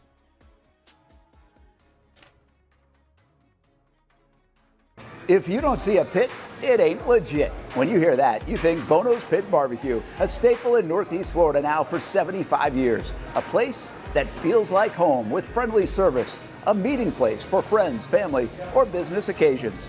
On the menu, the corn nuggets are a favorite in our house, but there's something for everyone. Sandwiches, platters, salads, sides, desserts, and family feasts. You see Bono's all over the place in Northeast Florida. You know, there are almost 20 locations in the Jacksonville area now, so stop on by, sit down, and dine in with Bono's. You can also take it to go. There are drive-thrus in many of the locations, and they have delivery options too. Just download the Bono's app to make things easy. I signed up for the loyalty program, and you can too, to get special offers. If Jacksonville is home, few things feel more Jacksonville than Bono's Pit Barbecue. Celebrate 75 years and many more to come. Bono's Pit Barbecue. If you don't see a pit, it ain't legit. Hi, I'm Greg Mackey from Cycles of Jacksonville. Whether you're looking for a side-by-side, ATV, motorcycle, or scooter, Honda has what you need. The Honda Talon. Ultimate performance meets family-friendly fun. Prices starting at $363 a month. Or the sporty Honda CBR 650 starting at an affordable $204 a month. Stop by and choose your adventure from a full line of Honda products. Only at Cycles of Jacksonville on Atlantic Boulevard. Family owned and operated since 1983. Hello, I'm Kenny Lay of Kenny Lay & Associates. Since 2003, our firm has fought exclusively for the rights of men in family law. Divorce, modification of child support, alimony, custody, and more, all for men. A father is vitally important to a child's life, and being a man is not a reason to pay more in child support or alimony. I'm a single father. I get it. If you have a divorce or other family law issue, contact Kenny Lay & Associates at divorcemenonly.com.